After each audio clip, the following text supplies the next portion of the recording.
Então eu queria começar, né, nessa linha, pedindo para você falar um pouco da sua família de origem, da sua infância, sua criação, né, vamos dizer, ainda como criança. Sim. Eu nasci em 50 e logo imediatamente meu pai foi para... Fortaleza? Não, sim, Fortaleza, nasci em Fortaleza. Aí meu pai trabalhava no Banco do Brasil e foi transferido para Sobral, uma cidade do interior. E eu fiquei lá até 11 anos de idade. Foi quando eu me mudei para Fortaleza. Aí fiquei o tempo todo morando em Fortaleza, depois tive algumas mobilidades por conta das ciências sociais, né? Fiz mestrado em Brasília, fiz doutorado em São Paulo, fiz pós-doutorado na França, depois pós-doutorado em Portugal, fiquei 3 meses na Alemanha também naquele programa de bolsa de EAD. Então tem essas mobilidades, mas que se dão depois. Através da sociologia. Não, vamos falar delas, mas eu queria só entender, a sua família, seu pai era bancário? Meu pai era bancário. Sua mãe? Né? Minha mãe dona de casa, se formou, mas ela não tinha nenhum exercício profissional, era mesmo prendas do lar, como se diz hoje, né? O meu pai era um bancário, ele era formado em Direito. Era cearense também, a família? Cearense também. O pai dele era de Recife. E meu pai tinha uma característica que era uma pessoa que gostava muito de ler. Né? Se eu posso identificar alguma origem de algo próximo a esta vocação sociológica, vem da leitura. Eu lia muito, muito, muito quando criança. Mas né? o que você lia? Lia os livros didáticos, né? Naquele tempo se chamava livros didáticos, se chamava os livros mesmo da escolaridade. Lia contos de fada, todas as coleções, e como eu era a menina que gostava de ler, os presentes que os tios me davam eram livros. Então eu tinha assim os mais belos contos franceses, os mais belos contos, tinha uma coleção que chamava Os Mais Belos Contos. Eu tinha essa coleção inteira. Tinha de animais também, que eram os bichinhos com vassourinha e outros com sininho. Então eu tinha essa vasta biblioteca. Né? E é interessante que eu lembro assim de coisas que me marcaram na época até um pouco negativamente, porque era assim, ela é tão engraçada, né? Ela é tão diferente. Então eu tomava essas frases como se fosse uma coisa que um pouco eu me chocava com isso, porque eu tinha uma diferença nesse sentido, né? Naquele tempo não era visto como diferença, não era valorizado como é hoje, por exemplo, uma criança que lê. Eu tinha como se fosse talvez por causa que o pai lia muito, né? Talvez por isso. Então, se eu encontro alguma raiz que se diz assim, desde a infância, não tem essa coisa da chamada ilusão biográfica burguesiana, então assim, desde a infância eu tinha essa história de ler. Sociologia para mim era uma coisa muito distante. De Sobral você volta para Fortaleza, você tinha 11 anos? Volto para 11 anos, né? Aí estudo no colégio, é um colégio de freiras, mas não eram freiras tradicionais, eram irmãs maristas. Então eu estudando, tive dificuldades, eu imediatamente fui bem no exame de admissão, acompanhei bem o colégio e fico lá até quando começa o cursinho. Né? Quando começa o cursinho, aí eu vou para um colégio misto e aí como é que aparece a sociologia? Eu fui, na época do cursinho, aluno do Jataí, da Universidade Federal do Ceará. Então ele era professor já. Ele era professor e era professor de cursinho também. Né? Então nesse tempo ainda não tinha, vamos dizer assim, as ciências sociais, ainda estava se formando. E aí ele dava aula de sociologia. E era uma aula, vamos dizer assim, que eu achava muito criativa, me chamava muita atenção. Algumas coisas que ele chamava, vamos dizer assim, de como compreender as diferenças, né? Como entender o tipo de estudo, o que era ciência. Então eu ficava muito fascinada com aquelas aulas e aí por isso eu fiz a opção pelas ciências sociais, para fazer o vestibular para as ciências sociais.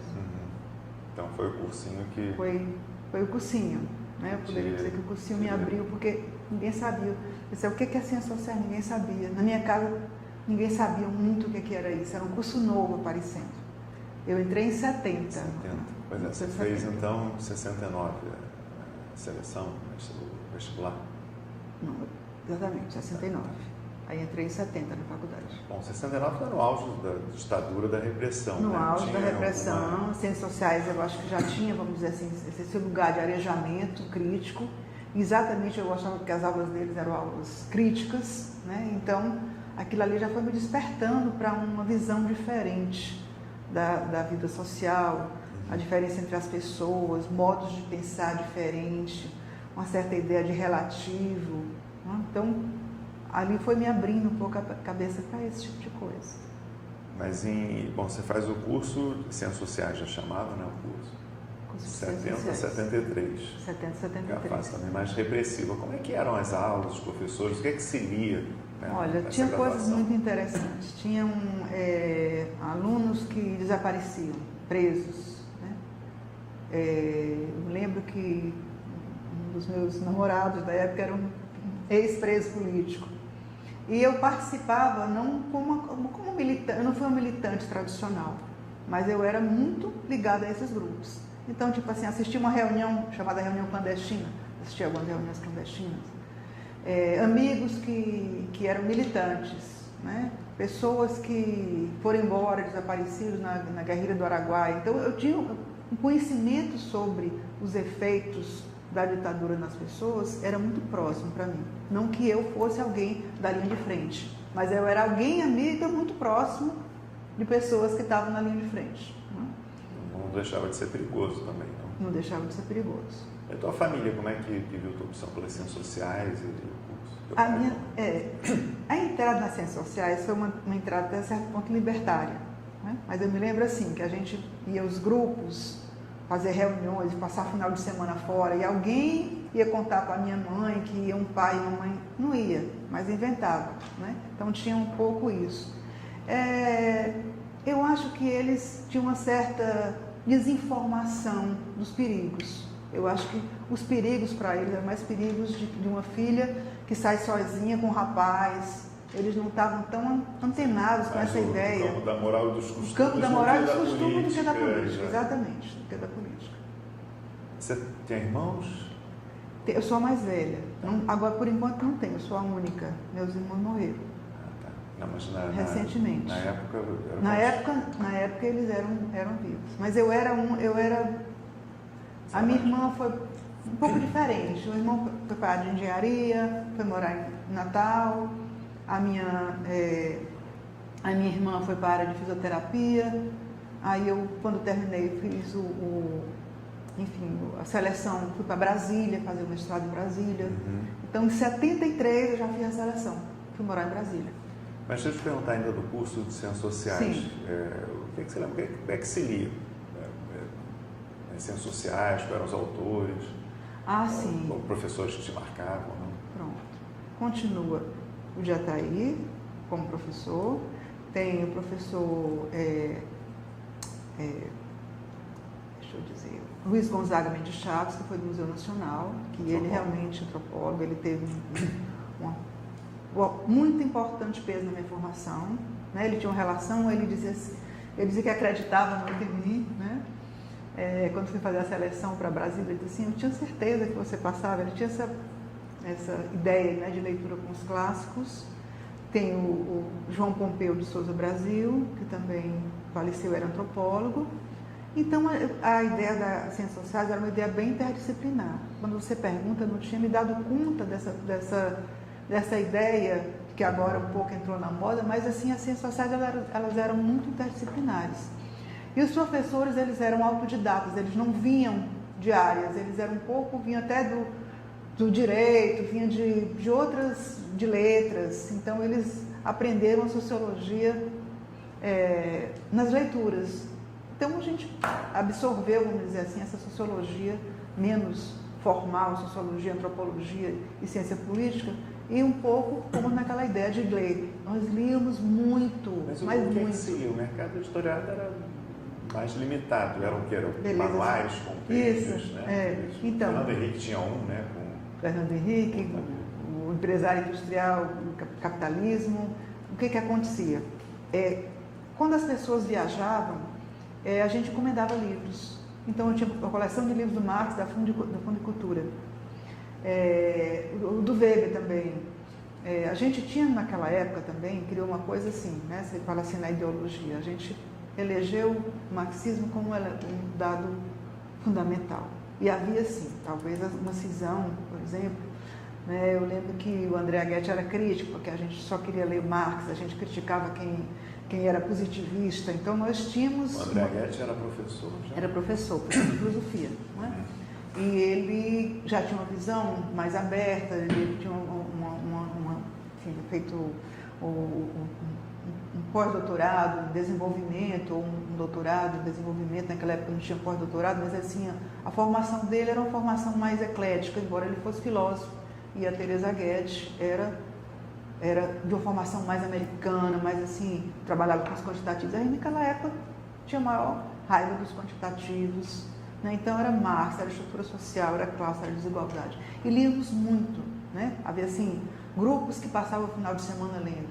Lê um livro tal. Então havia essa coisa do livro, era um lado uma militância didática, vamos dizer assim, que havia aquela militância dos que iam abaixo a ditadura, e havia aquela outra que o livro era como se fosse uma arma de combate.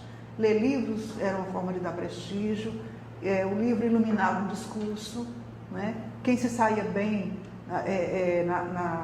enfim, nas provas, nas seleções, tinha acesso a esses livros, nós encomendávamos quem viajava no Rio, porque ali não tinha internet, não tinha nada, então era uma viagem do estrangeiro, uns emprestavam aos outros. Eu me lembro que o Jataí tinha muitos livros na casa dele, emprestava.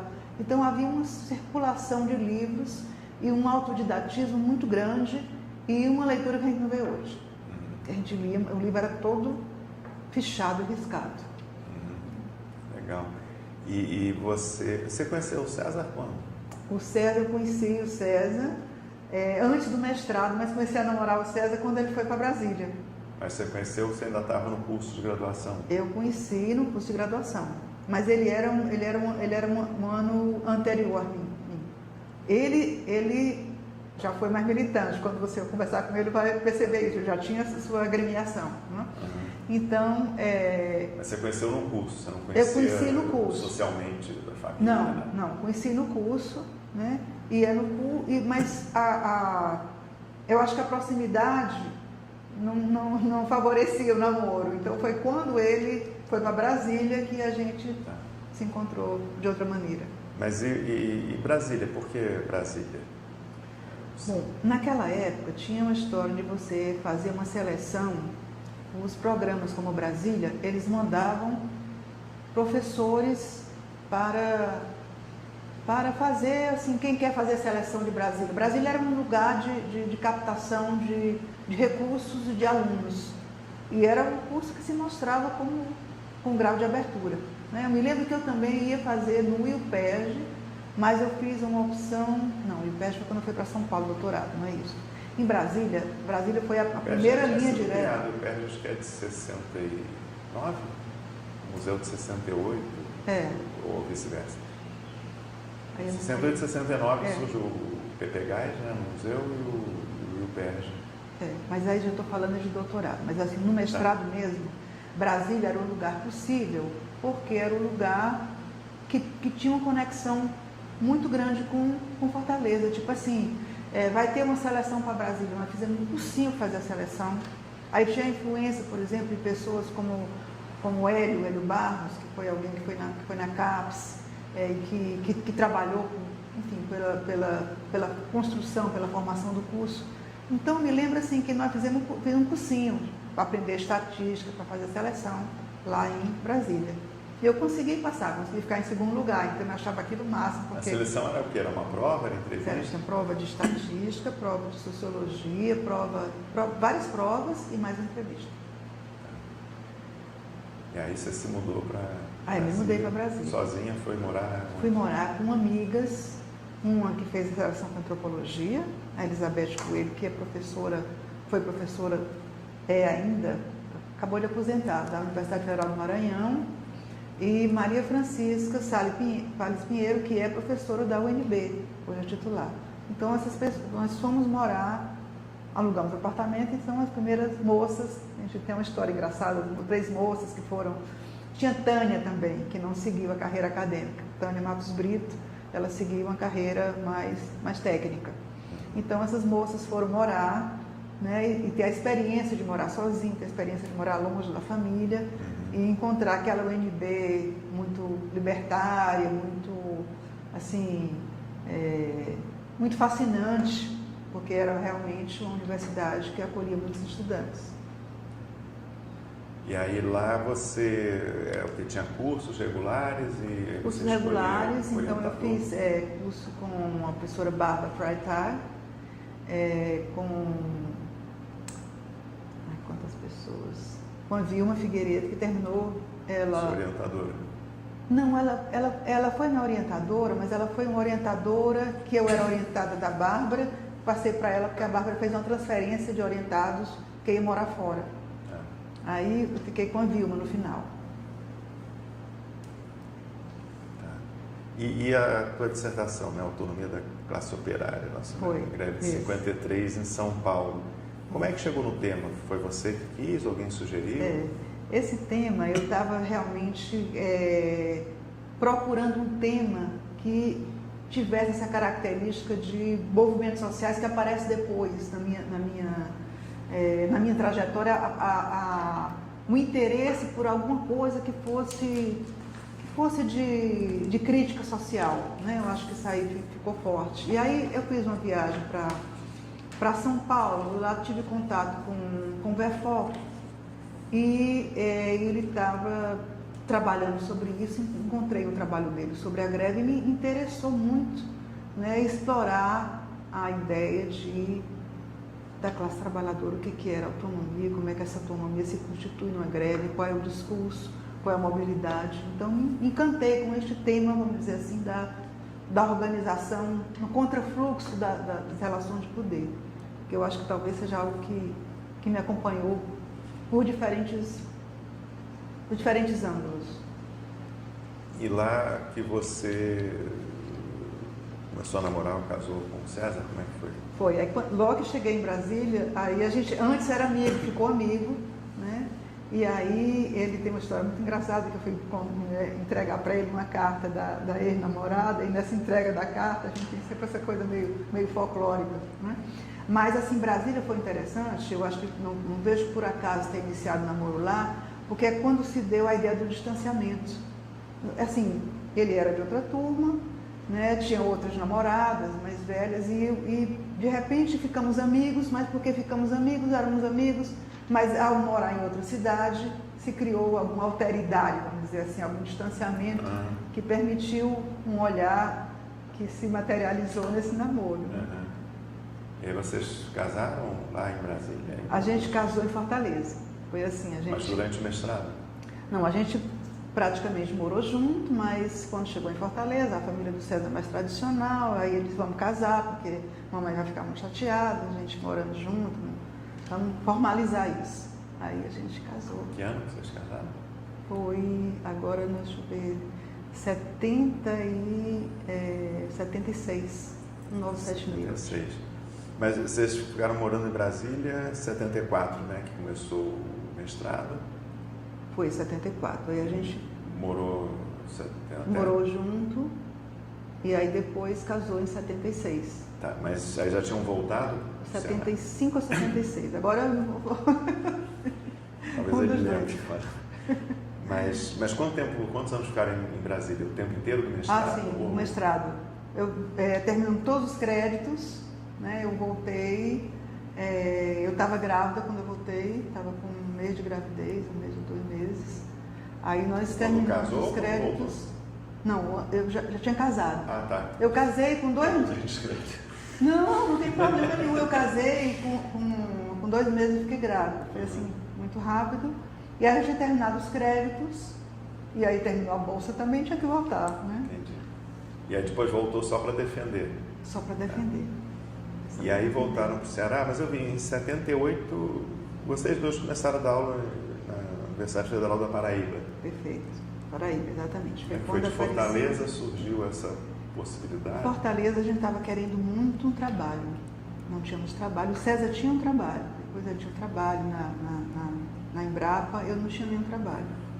Aí foi quando apareceu Campina Grande, está contratando professores, E aí, aquela época do Linaldo, então nós fomos contratados, né? Fizemos assim contatos. E aí ficamos, aí eu tive uma outra filha lá, que nasceu, a Raquel. A Marina tinha 2 anos. A filha nasceu em Fortaleza. Mas em que ano? Em 77. 77. E a Raquel nasceu em 79. Tua primeira filha qual o nome? Marina. Marina. 77. É. Mas você já tinha terminado o mestrado ou estava terminando? Tinha terminado, estava escrevendo. E como é que foi conciliar maternidade, quer dizer, gravidez, maternidade? Eu às vezes eu brinco assim, eu quero que escreva a minha história, eu fico brincando com isso, né? Foi assim, eu acho que foi complicado, não foi mais porque família, possibilidade de ter pessoas que ajudam, babás, essas coisas, mas eu tive a meu favor gostar muito de escrever e escrever com rapidez. Isso aí eu acho que foi o que me ajudou. E ser concentrada. Às vezes, tu é muito concentrada. Então, tipo, você tem que fazer uma coisa que eu consigo. Tipo assim, faz uma coisa, cuida de um filho, amamenta. Então, eu tive, tem um momento da minha vida em que ela está dividida nessa cuidar dos filhos e na escrita. Tá entendendo? Então, terminando tese. Quando chegou no doutorado, eu tive outro filho. Cheguei em São Paulo para fazer o doutorado, grávida também. Então, no começo, eu lembro que eu tinha um pouco assim de... Ficava um pouco encabulada, assim, nordestina, com um bando de filho, né, assim, não ponho muita fé nessa mulher com tanto filho. E eu lembro que eu ficava com uma barrigona naquela sala de aula. Depois eu assistia às aulas, corria para amamentar. Aí eu começava assim... Então, foi uma coisa assim, que eu realmente levei com... Claro, tinha ajuda do César, mas eu boto o nome ajuda. Ajuda é diferente de você dividir meio a meio, né? Ainda era um papel mais tradicional. Era um papel mais tradicional. Pai, papel da mais família. tradicional, exatamente. Né? Eu sempre pergunto quando tem... sempre não. Eu comecei a fazer esse projeto depois de muitas entrevistas, 2 estagiárias, alunos do CPDOC, resolveram pegar esse acervo e fazer um trabalho de curso, ou final de curso, sobre vida acadêmica e maternidade. Sim. Aí que eu me toquei, aí passei a incorporar, né, já com dezenas de entrevistas feitas, essa pergunta para as mulheres, principalmente, né? Porque varia muito o grau ou isso foi decisivo, tive que parar durante alguns anos, não pude fazer nada, ou deu para ir, às vezes a família ajuda, o marido ajuda, às vezes o marido não ajuda, às vezes separa. Então, são formas de lidar com a maternidade muito diferentes. Em muitos casos afetam diretamente opções profissionais e acadêmicas, às vezes mais ou menos. Eu acho que facilitou o César ser da mesma área. Então, assim, o fato da gente ter um horário de trabalho flexível, o fato dele gostar muito dos filhos, né, assim, tipo paizão, então isso facilitou muito.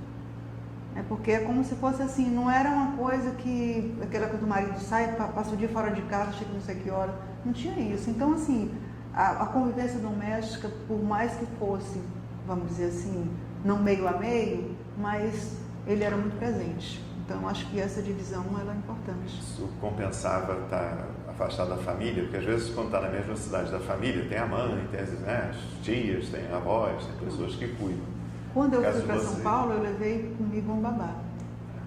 Então ela foi comigo e isso me ajudou bastante, né? Eu acho que até inclusive se que era alguém que fazia nessa época levar a empregada, babá. Perfeito, né? Levava, então ela aproveitava, fazia um curso de enfermagem, porque tinha uma compensação, né? Então essa história das babás, elas são importantes, assim, esse apoio doméstico é muito fundamental, se alguém for escrever sobre isso, porque isso permitiu às mulheres ter um tipo de regularidade profissional. Então, tipo assim, você reveza, acorda muito cedo, está cansada, mas tal hora você conta com alguém que vai ficar com os filhos. Aí você pode sair de casa para a universidade. Na universidade você pode sentar aí e trabalhar lá no local, porque quando chega em casa já complica, porque fica tudo, né, muito nebuloso o trabalho, muito dividido, o doméstico e o intelectual. Mas vamos falar um pouquinho de Campina Grande. Aí vocês os dois conseguem uma posição. Conseguimos uma posição. Para dar aula de quê exatamente? Para dar aula de sociologia. Então eu dava aula de metodologia. O curso era de sociologia já? O curso era de Sociologia e Antropologia, juntava as duas coisas, porque nessa época é a época da Regina Novaes também, ela está lá. O Guilherme Ruben, que está agora teve na Unicamp, o Beto Novaes, da Regina, tem Marinês, não estou lembrando o nome dela, Inês, que também é dessa época. Então, Campina Grande, nesse momento, foi num certo núcleo, né, de um pensamento de uma universidade aberta para o mundo. Então, era interessante pensar que lá a gente tinha pessoas de todos os lugares. E por ser de todos os lugares, deu a gente um fluxo muito interessante, porque depois São Paulo entra como segundo elemento, vamos dizer assim, de retirada, né? O doutorado foi feito em São Paulo, mas antes eu já faço o concurso para a UFC, eu e César passamos no mesmo concurso. Isso foi 80 e... Isso foi 80 e pouco, 80 e... 80, bom, pelo lápis de vocês, em 80 vocês começam 80, a dar aula aqui, né? 80 começamos exatamente. E já tinha um curso de Ciências Sociais? Aí 80 já tinha. No Ceará? Sim, já tinha bem antes, mas eu não fiz o curso de Ciências Sociais no Ceará? Sim. Sim, já tinha. E aí a seleção era para alguma área específica? Foi um concurso para a área de Sociologia. E os dois entraram, sorte dos dois entraram. Nossa sorte, entramos os dois. Aí voltaram a Fortaleza. Aí voltamos para Fortaleza. Onde ficaram. Mas logo depois tem a... Aí tem o doutorado. USP, né?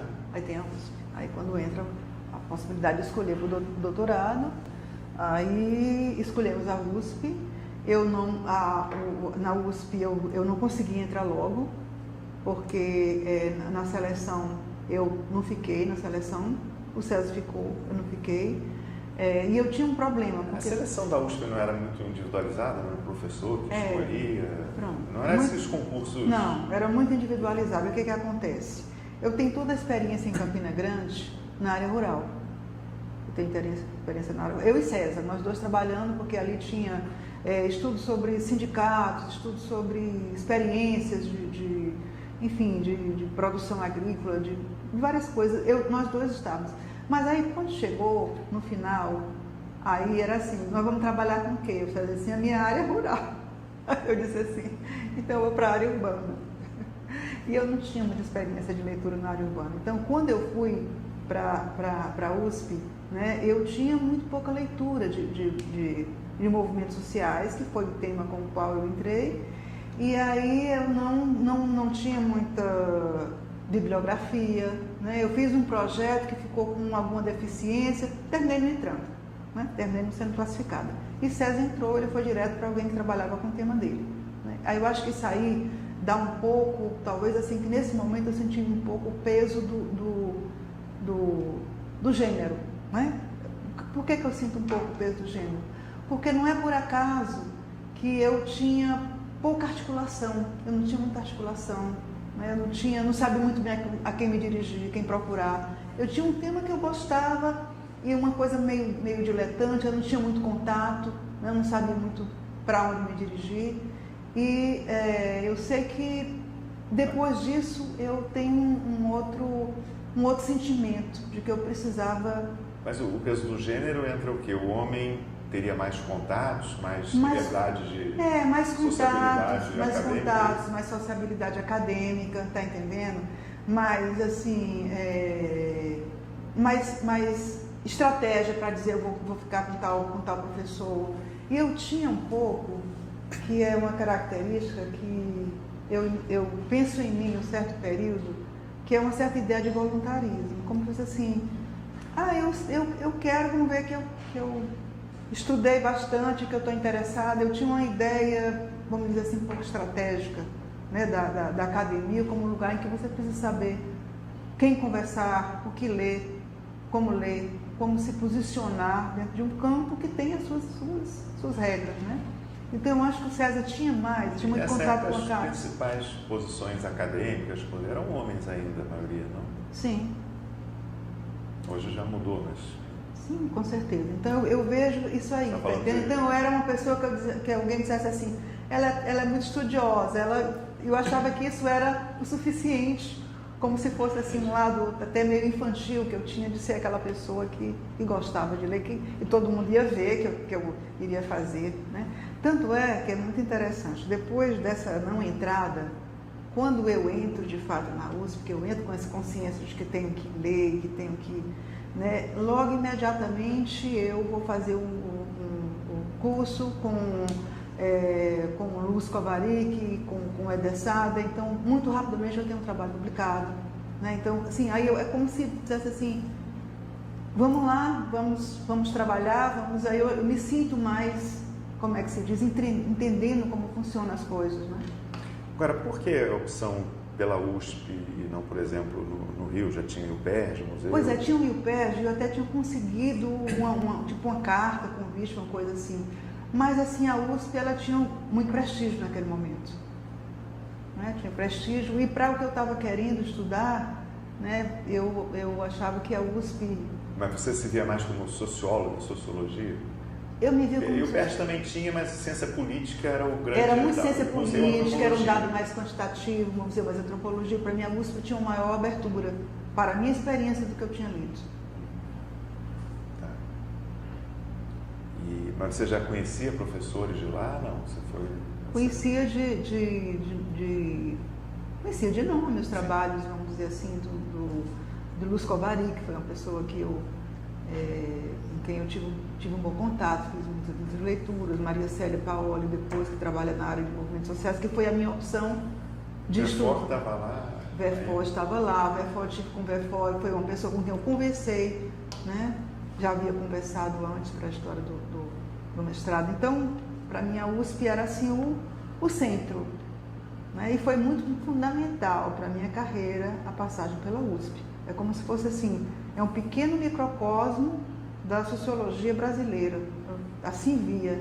E vejo também o pós-doutorado depois, que São Paulo foi fundamental como experiência de entender toda a história do campo acadêmico. E como brasileiro. experiência de vida, de morar em São Paulo? Vocês moraram quantos anos em São Paulo? A gente morou em São Paulo, acho que 2 anos e meio ou 3 anos, coisa assim. Então, em São Paulo, a gente morou, alugou apartamento e teve filho lá. Moramos em Pinheiros, na Rua Lisboa. Rua Lisboa, pertinho da Henrique Schau. Então, a gente teve uma experiência interessante, estranha, porque longe da família. Final de semana a gente ficava meio assim, um pouco o que fazer. Às vezes, aí tinha aquela história de levar as crianças, então é um carrinho de bebê, as 2 pequenas, então 3 filhos pequenos. Então a gente viveu uma fila para entrar no restaurante, todas experiências assim completamente diferentes do que era a vida no Nordeste, a vida com os filhos. Aí eu tinha essa pessoa que eu levei para lá, que ajudava como babá, e tínhamos nós final de semana cuidando das crianças, escrevendo, trabalhando, fazendo o que podia. Né? Na época você tinha a sensação de que lá era o centro e você vinha de uma periferia acadêmica ou não?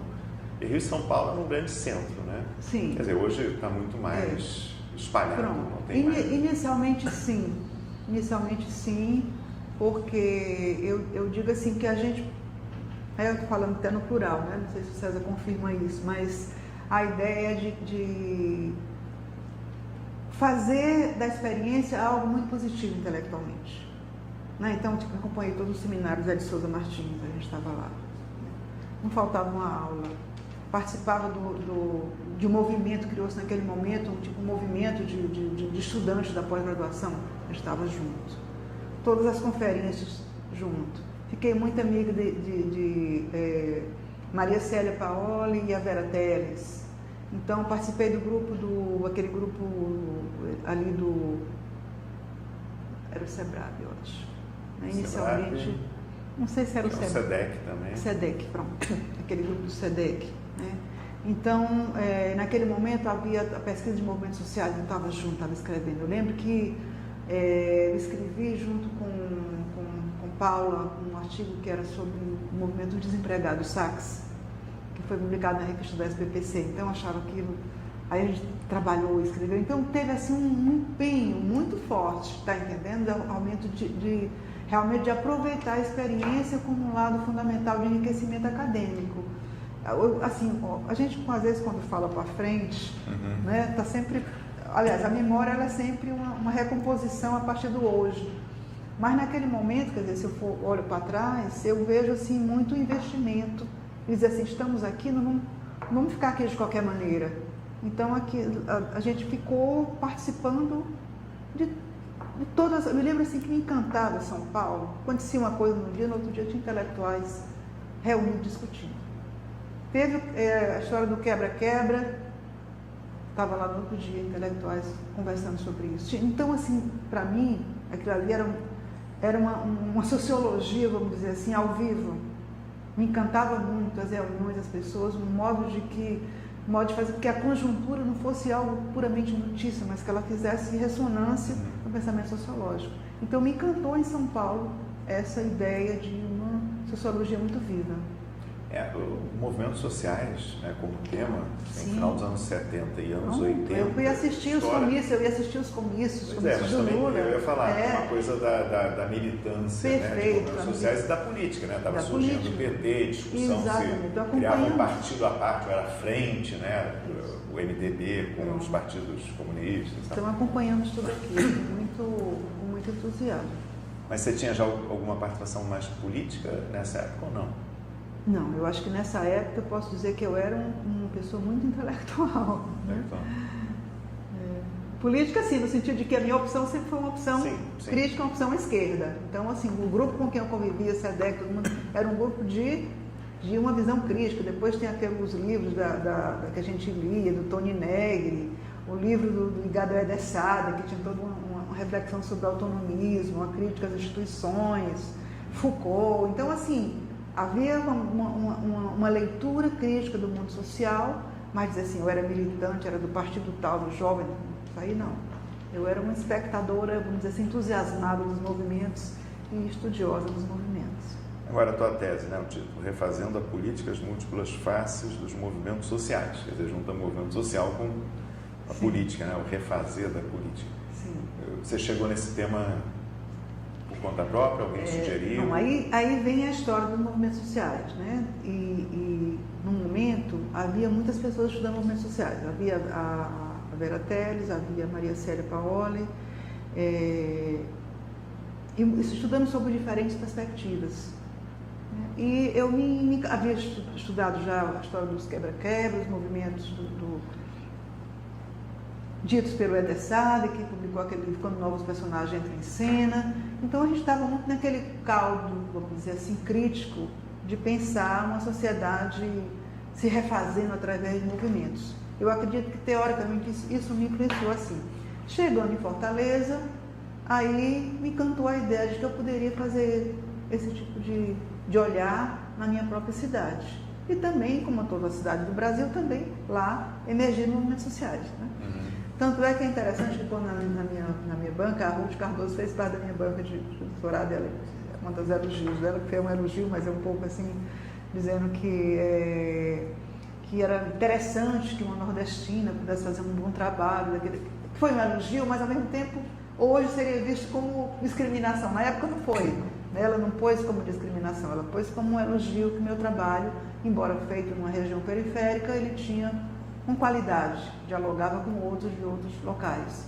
Mas, vamos dizer assim, era uma ideia de que havia algum mérito nessa perspectiva de estudar em um local que não era o centro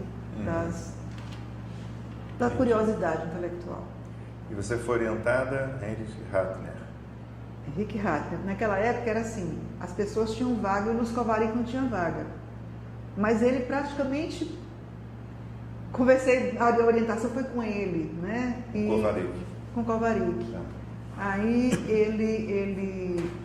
o Ratner apareceu como uma vaga, uma pessoa muito, muito interessante, trabalhava em outra área, né? Mas aceitou como orientada.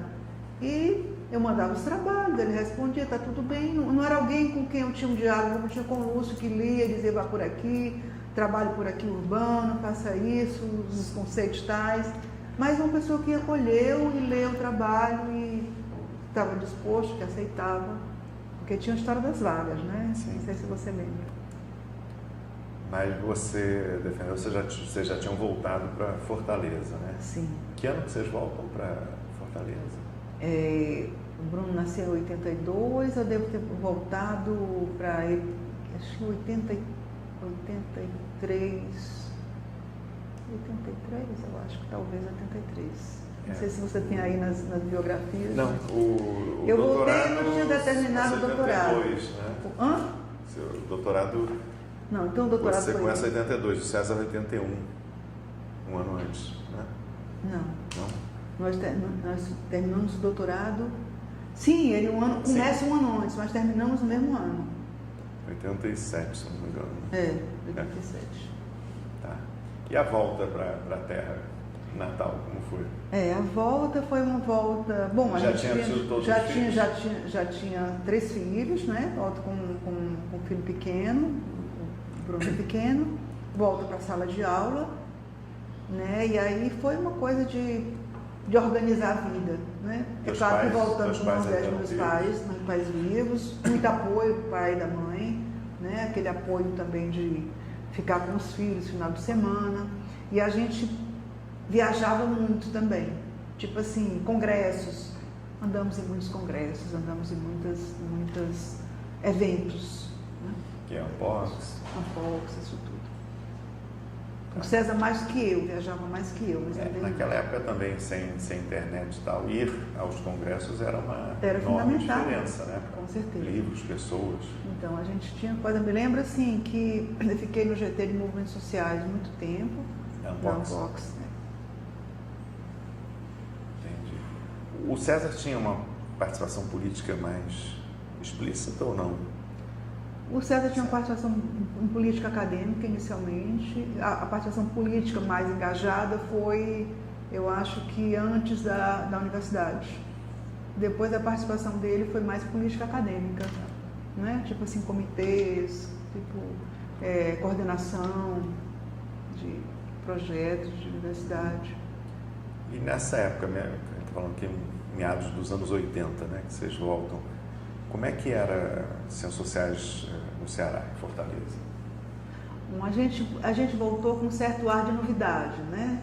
Então, assim, foi importante para a gente, assim, participar como se fosse, assim, trazendo bibliografia nova, né? Tentando muito passar a sociabilidade de São Paulo, que a gente aprendeu também lá em Fortaleza. Eu acho que os cursos da gente, acho que tinham essa marca, né? A marca também assim, de orientação, de criar grupos, de pesquisa, de articulação. Agora,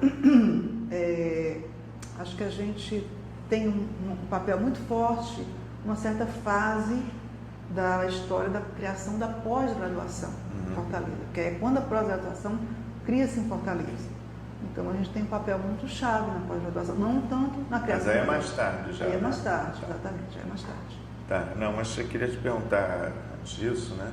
Vocês passam também uma temporada na França, na École, né? Sim. 89 e 90. César também, né? Quer dizer, uma questão do casal, passar um ano que vocês passaram em Paris? Passamos 1 ano e meio. 1 ano e meio. E quem estava lá? Já era a Fran ou não? A Fran estava lá. A Fran já estava lá. A Fran estava lá. Né? Então, a Frânio, ele faz um pouco dessa mediação. Vocês já conheciam a Frânio antes? No museu. Conhecíamos. Mas vocês eu conhecia passaram mais o pelo César. museu antes? Não. Conhecíamos através de Moacir. E o César, quando estava em São Paulo, o César fez curso no Museu Nacional. Ah, ele fez foi ao curso Rio com a Lígia. Ele ia ao Rio. Eu não ia porque também eu estava... Os filhos. Sim. Mas ele foi a algumas vezes, então ele fazia esses contatos. E o César viajou muito depois que você... Assim, ele ia a reuniões da CAPES, então ele tinha um contato nacional muito grande. Né? Tanto que o que faz o Afrânio? Assim, meio que faz a mediação, ele tem 2 cartas convites para poder fazer o pós-doutorado lá. Cartas convites do Bourdieu, que assinava as cartas, né? As pessoas iam, e o Afrânio foi um pouco o intermediário dessas cartas. Mas você falou do Moacir, né, antes do Afrânio. Você conheceu o Moacir? Sim, nós conhecemos o Moacir. Depois o Moacir foi fazer ficou um período como professor visitante lá em Fortaleza. Sim, né? Mas eu conheci o Moacir desde a época da Lígia. Da Lígia Sigol, o César fez curso. Estavam casados ainda? Eles estavam casados. Então o César fez curso e também por causa de Campina Grande. Campina Grande tinha relação com a Lígia por causa da Regina Novaes. Então a gente conhecia Moacir e Lígia desde Campina Grande. Ah, tá. Entendi. E como é que foi esse ano e meio, né, que você falou em Paris? A família toda foi, os filhos todos foram? A família toda foi. Você não imagina. Babá foi? Não. Não, babá não foi. Olha, você nem imagina o que foi Paris. Eu digo assim, eu disse, às vezes eu acho que você perguntasse qual é a marca da sua trajetória, talvez eu pudesse usar, no bom sentido, a palavra aventura. No bom sentido, porque a aventura pode parecer algo inconsequente, mas não a aventura no sentido do inconsequente, a aventura no sentido de ousadia.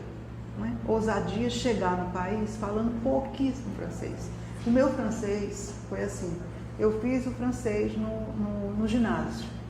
Então eu era assim, boa aluna de francês, boa aluna mas não tinha fluência, não tinha ouvido.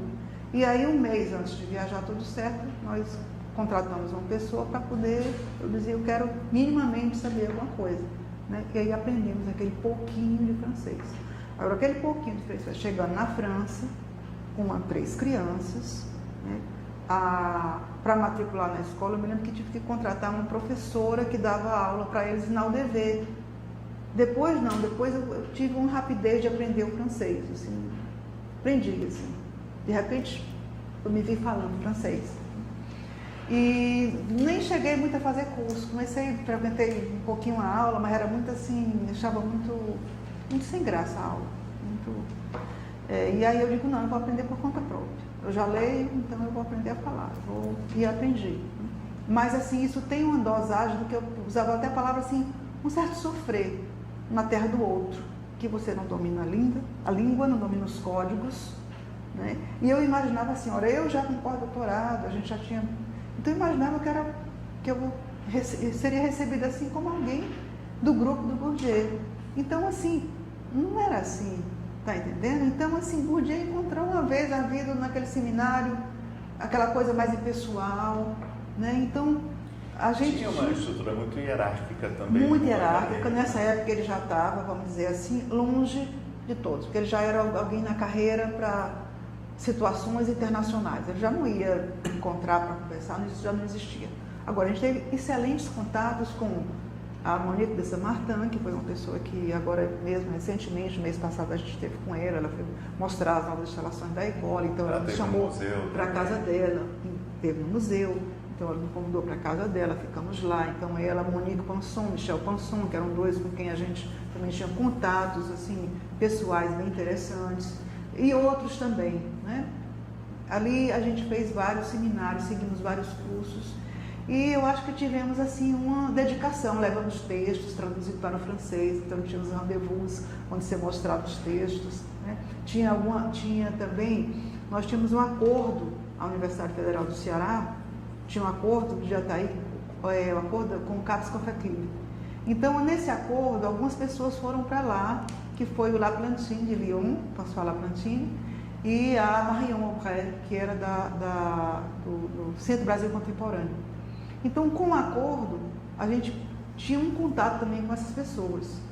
Então, isso nos fez, o Zé Sérgio estava lá, mas também não tivemos muito contato com ele, era do museu, mas eu também já estava muito ocupado com questões da família, com a Rosilene, com todo mundo. Então, assim, o nosso contato foi um pouco também explorador nesse sentido. Estar todo dia na Ecole, marcar os rendezvous, saber os dias de ir, as regras do jogo, o como fazer, o como se posicionar, o seguir. Então, foi um novo aprendizado, que eu digo que não tivesse São Paulo antes, não teria sido tão bom. Então, São Paulo me ensinou a ideia de conviver com o diferente, com regras muito diferentes do meu modo de vida. Então, a primeira relação de cosmopolitismo foi São Paulo, e a segunda é França. São duas experiências que eu acho que foram crescendo, e deu a gente uma visão muito grande de conhecimento do campo. É como se hoje a gente conhece, no Congresso, você conhece todo mundo, já meio de de A a Z, né? Porque cada lugar desse era um centro de encontro com pessoas de diversas áreas. E lá a experiência de... Vocês moraram onde, em Paris? Em Paris a gente teve, vamos dizer assim, inicialmente era como alugar um apartamento, mas moramos no 12 né? Pertinho do metrô, era Porte de Vincennes.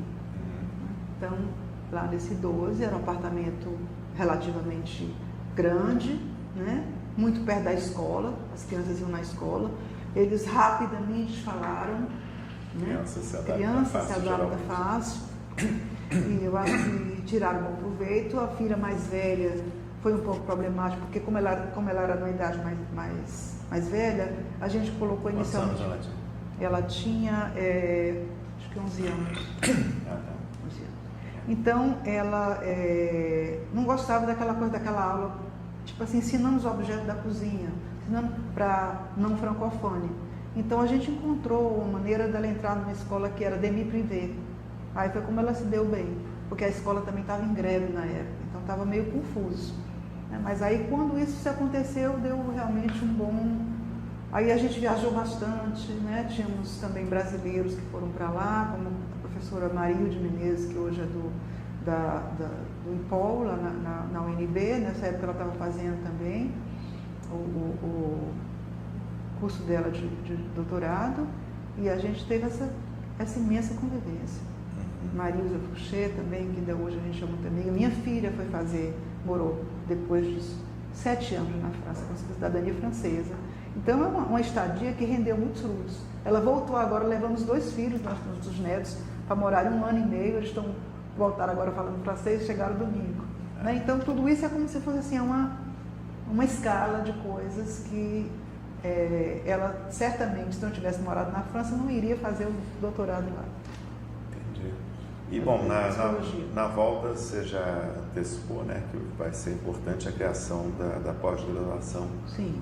Como é que foi o processo de criar uma pós-graduação em sociologia? A pós-graduação, ela teve uma importância muito grande. Eu acho que o César é uma pessoa muito chave na criação, por todas as relações institucionais. Né? Eu acho que a gente se construiu como uma linha, porque aí a pós-graduação já vai um pouco umas diferenças, né? Tem o André, já está um pouco diferente, da gente já tem um tipo de sociologia, os nós também já temos uma outra formação, mas eu acho que foi um curso que ele foi crescendo com uma força muito grande, né? Da gente no sentido de instituir formas de orientar, de leituras. Por exemplo, quando eu voltei da França, foi uma coisa muito importante, que praticamente toda a leitura que eu tinha feito em Bourdieu, comecei os cursos de teoria contemporânea, colocando esses autores, enfim, introduzindo esses autores. Isso foi muito, muito, muito importante. Eu dei os cursos de teoria, dava os cursos de teoria sociológica. Agora, institucionalmente, era uma situação, foi fácil, era conflitivo ou não? Eu pergunto porque alguns departamentos que não tinham pós, quando foram criar, tinha professores que não tinham perfil, por exemplo, não tinham mestrado ou doutorado, a maioria não tinha, né, vamos dizer, de uma formação mais antiga, que não se exigia, por exemplo, hoje, se não é doutorado, você não tem nem um bolsista de iniciação científica, né, mas na época não, você tinha pessoas que nunca fizeram doutorado, que tinham mesmo mestrado, não tinham terminado. Em alguns lugares isso era mais, vamos dizer, conflitivo com um departamento tradicional. Sim. Às vezes não, né? Tinha um grupo que criava do zero, sem. Sim. Institucionalmente foi fácil, não foi? Bom, eu acho assim, eu coloco duas características, assim, um pouco de personalidade, tanto minha como do César, que assim, ter uma forma de convivência e de sociabilidade muito ampla, mas os conflitos existem, né? Por exemplo, eu hoje vejo, assim, éramos vistos como alguém muito, às vezes, sintonizado com as regras da CAPES. Eu fiquei muito tempo no comitê da CAPES, depois eu me viam assim como alguém que... por que tem que seguir as regras? Por que nós temos que fazer o que a CAPES manda? Né? Então havia discursos dessa ordem. E aí eu me vejo, né, como assim, talvez nós pudéssemos ser alguém que se enquadrava mais no formato, contra uma perspectiva mais autodidata, mais light, menos preocupada com a nota no final, né? Então eu acho que esse enquadramento nas regras do campo e o modo como se posicionar nacionalmente, eu acho que é uma marca que nós demos. E criamos conflitos nesse sentido, mas eles não foram maiores por essas características, como eu digo assim, de ser cordado, de ter responsabilidade, de não ter assim, vamos marcar quem faz parte, quem não faz parte do programa. Nunca foi feito isso, né? Eu fui coordenadora, não gosto de coordenação. Fiquei um ano quase que eu tinha que ficar fazendo rodízio, eu fiquei... Foi criado quando o programa? O César ficou muito tempo... Aí você vai ter que olhar aí para eu ver, eu acho que 2010, eu acho que sim. 2011, não sei daí. Ou foi 10 ou foi 11, porque tem um momento da criação e tem um momento da reconhecimento. Né? Mais ou menos isso aí. Tá. Mas, bom, antes da pós-graduação, tem também, vocês já tinham voltado de Paris, né? Quando é criado lá o NUAP, né? O Núcleo de Antropologia da Política, que, se eu não me engano, sai de um Pronex, né? Que o Moacir é o coordenador geral e sim, tem, enfim, um grupo grande, né, de alunos e colegas. Ele é a Beatriz, né, que está na frente. Beatriz Herédia. Beatriz, mas Beatriz não estava nesse momento ainda, não. Beatriz chega depois, né? Bom, mas o Moacir era o grande coordenador. Né? E a gente, mas antes disso, a gente diz assim, vamos fazer um projeto amplo. Nesse tempo não tinha o nome ainda, não tinha ainda o financiamento Pronec, não tinha este nome. Mas tinha assim, vamos fazer uma pesquisa comparativa. Aí eu ajudei a constituir o projeto, que era o Pronex, era uma comparação de pesquisas eleitorais. Eu me lembro que na época a Karina, inclusive, trabalhava com uma temática eleitoral e eu também trabalhava, então nós juntamos várias pessoas trabalhando sobre isso, fizemos um seminário em Fortaleza. Foi quando apareceu o programa Pronex. Que é Programa de Núcleo de Excelência. Aí isso foi para o Pronex. 96, se não me engano, estava. 96, acho que foi. O CPDOR ganhou no primeiro também, acho que foi 96. Mas enfim, o Núcleo de Antropologia da Política. O Moacir, você já tinha uma relação? Já tínhamos uma boa relação. O Moacir vai como professor convidado. E o Moacir tinha uma característica muito interessante, que era ler trabalho de todo mundo. Eu lembro que ele lia os trabalhos da gente, comentava, era capaz de passar uma tarde inteira comentando o trabalho com o aluno. Às vezes aquele aluno nem era aquele aluno bam. Mas você fazia isso com os nossos trabalhos. Né? Então, assim, o Núcleo de Antropologia da Política, naquela época, entrou também, aí ele chamou, convidou Marisa Peirano. Ah, Marisa, perdão, não era Beatriz, não. Né? Marisa. Então ficou o César coordenando, o César era um A, né?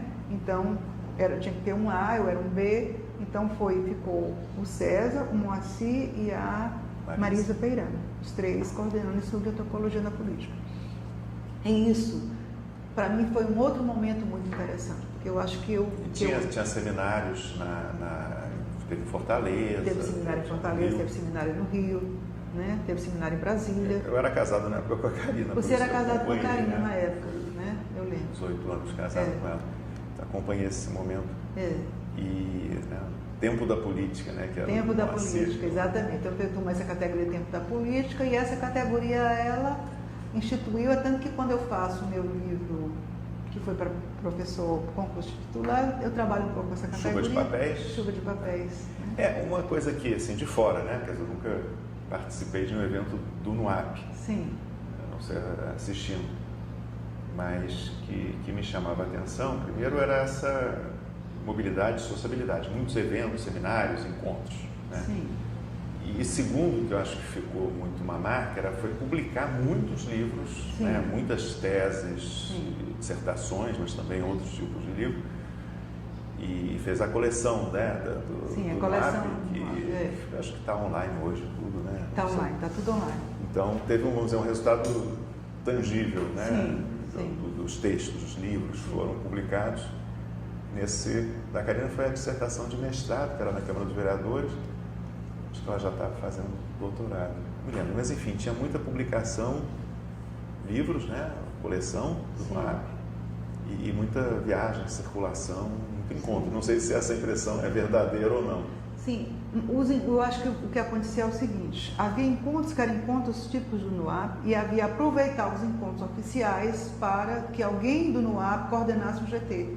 Então houve esse movimento, tipo assim, tem um GT que eu estou coordenando com, no caso a Beatriz, um GT da Unbox, tem outro que está a Carla Teixeira coordenando com não sei quem, tem outro que... Então assim, os encontros oficiais de ABA e Unbox, eles sediavam o encontro no ABA, porque às vezes o dinheiro acabou para poder ficar fazendo encontro por conta própria. Então o Pronex, de fato, ele teve encontros do Pronex em Brasília, em Fortaleza e no Rio, mas eles se, vamos dizer assim, se atualiza, né, nos congressos oficiais. Uhum. Aí, bom, você já está num campo que é sociologia, antropologia. Um campo interdisciplinar. Como é que foi isso? Pois, então, é muito interessante que eu ontem estava ouvindo a Maria Glória Gon, né, quando recebeu a homenagem, falou meu nome, né, dizendo que a homenagem dela tem toda uma história de pessoas, de movimentos sociais, cita meu nome. Aí eu pensei assim, olha que coisa, eu tenho um conjunto de trabalhos publicados sobre movimentos sociais, tem outros sobre mulheres na política, que é a lei das eleições, tem outros trabalhos sobre urbanos, sobre cidade, sobre políticas públicas. Então, assim, eu tenho áreas, né, áreas diferenciadas. Assim, eu brinco no meu concurso para titular, que eu disse assim, eu não sou um samba de nota só. Né? Então, eu tenho muitos temas que se articulam, se cruzam. Agora, eu diria que a antropologia me ensinou um modo de olhar, né, que talvez isso seja uma coisa interessante. O modo de olhar é o quê? Valorizar as categorias nativas, não colocar a teoria como algo posto e enquadrado nos dados, né? Entender o relativo da vida social, né? Perceber os nuances, poder, por exemplo, fazer um trabalho como eu fiz, entrevistando um morador de rua que de repente eu descubro que ela é esquizofrênica. Mas aí eu tenho uma entrada na psicanálise também, que eu precisava falar sobre ela. Né? Quando terminei, me aposentei, sempre a psicanálise foi uma coisa importante na minha vida, mas sempre foi tido como algo que a gente não consegue juntar. Fazer análise ou de estudar? Eu fazia análise, mas aí quando eu estou pertinho de me aposentar, eu entro para fazer curso, fiz curso de formação permanente. Né? Eu hoje faço parte do corpo permanente, eu também atendo, clínico também comecei. Né? E tenho trabalhos apresentados em congressos de psicanálise. É um currículo que eu tenho que escrever, porque eu nunca pus no meu Lattes. Aí eu tenho vários trabalhos em vários congressos que está apresentado e não está no meu Lattes. Quando é que teve essa passagem de analisada a analista? Como é que foi? Essa passagem, ela se dá com o tempo, de tanto você se ouvir, né, e você ter curiosidade, ter um momento da vida em que... Eu acho que tem um momento da minha vida de aprofundamento sobre as coisas, né, enfim, em que eu fui impulsionada certamente com algum sofrimento pessoal, porque você não entra para dizer, eu vou conhecer, isso não existe. Você entra porque está precisando. E aí eu acho que eu fiz do limão a limonada, né? Eu digo, isso aqui, aí eu comecei a ler muitos trabalhos. Né? Mas em que formação psicanalítica foi em que grupo você fez? Freudiano, corpo freudiano. Então, por quê? Que ano isso? Isso faz uns 5 anos. 5 anos. E a pessoa que coordena esse corpo freudiano, ela foi minha orientada do doutorado. Ela escreveu um trabalho sobre Adélia Prado. Analisamos os discursos, né? Analisamos os discursos segundo a lógica lacaniana. E eu que eu orientei. Então, se eu for procurar as pontes de conexão, eu vou encontrar coisas. Depois que eu me aposentei também, eu continuo como professora voluntária, mas eu fiz um curso de escrita e criação. Então, escrevi agora uns contos. É uma outra área que eu me mobilizo e agora estou oferecendo um curso, eu e a professora Glória, com quem eu dividi esse trabalho sobre moradores de rua, que é um pouco assim, como a literatura, ela de algum modo antecipa alguns conceitos sociológicos. Né? Quer dizer, a literatura como sendo esse olhar sensível sobre o mundo social, com a vantagem colocando entre aspas, né, de que a literatura não se incomoda com a coerência, não está preocupada com o conceito, então ela lida com o ambíguo, com coerência, com a loucura, do modo mais livre, fazendo com que o conceito possa se enriquecer. Então a ideia é assim, como uma coisa se junta com a outra. Mas aí foi a aposentadoria que te deu mais tempo ou porque representou uma mudança? Eu acho que representou uma mudança. Não é pelo tempo, mas esse tempo eu vejo muito como tempo criado. Eu acho que é um tipo do desejo, se eu pensar assim, né? Não é só por ter mais tempo. Eu hoje às vezes me vejo muito ocupada, por exemplo. Eu vim para cá e estava numa mesa, daqui a pouco, na América Latina. Por que eu estou nessa mesa da América Latina? Porque como eu fiz parte do Atlas, representei o Atlas, aí uma hora aí vem falar sobre a teoria latino-americana, aí lá se vou eu falar um pouco sobre isso. Aí tem a mesa de urbano. Aí tem outro trabalho que eu fiz uma pesquisa sobre as zonas especiais de interesse social. Aí tem um CP de pesquisa em que eu vou falar sobre esse resultado de uma equipe interdisciplinar com arquitetos, com outros, né? Então, assim, eu tenho muitas atividades. Me vejo, assim, hoje muito convocada. Eu precisaria, talvez, ter mais uma opção para não me cansar tanto. Mas ao mesmo tempo sou feliz. Fragmentada porque... ou não? Ou você não, vê um link? Não me vejo fragmentada. E a questão, às vezes, é porque eu dou muita densidade a tudo que eu faço, né? Eu poderia ter que ensinar psicanálise, é só um laissez-faire, deixa para lá. Não, mas eu vou lá, eu vou até o fundo. Então eu leio, eu participo de todo o seminário, eu vou por congresso, eu faço a minha análise, eu continuo e viro analista. Outra pesquisa, eu vou lá, continuo, aí fundo uma área, publico um trabalho na área, né? Mas essas coisas se intercruzam. Por exemplo, eu escrevi agora um trabalho que está até para ser avaliado na revista Análise Social sobre o ódio na política.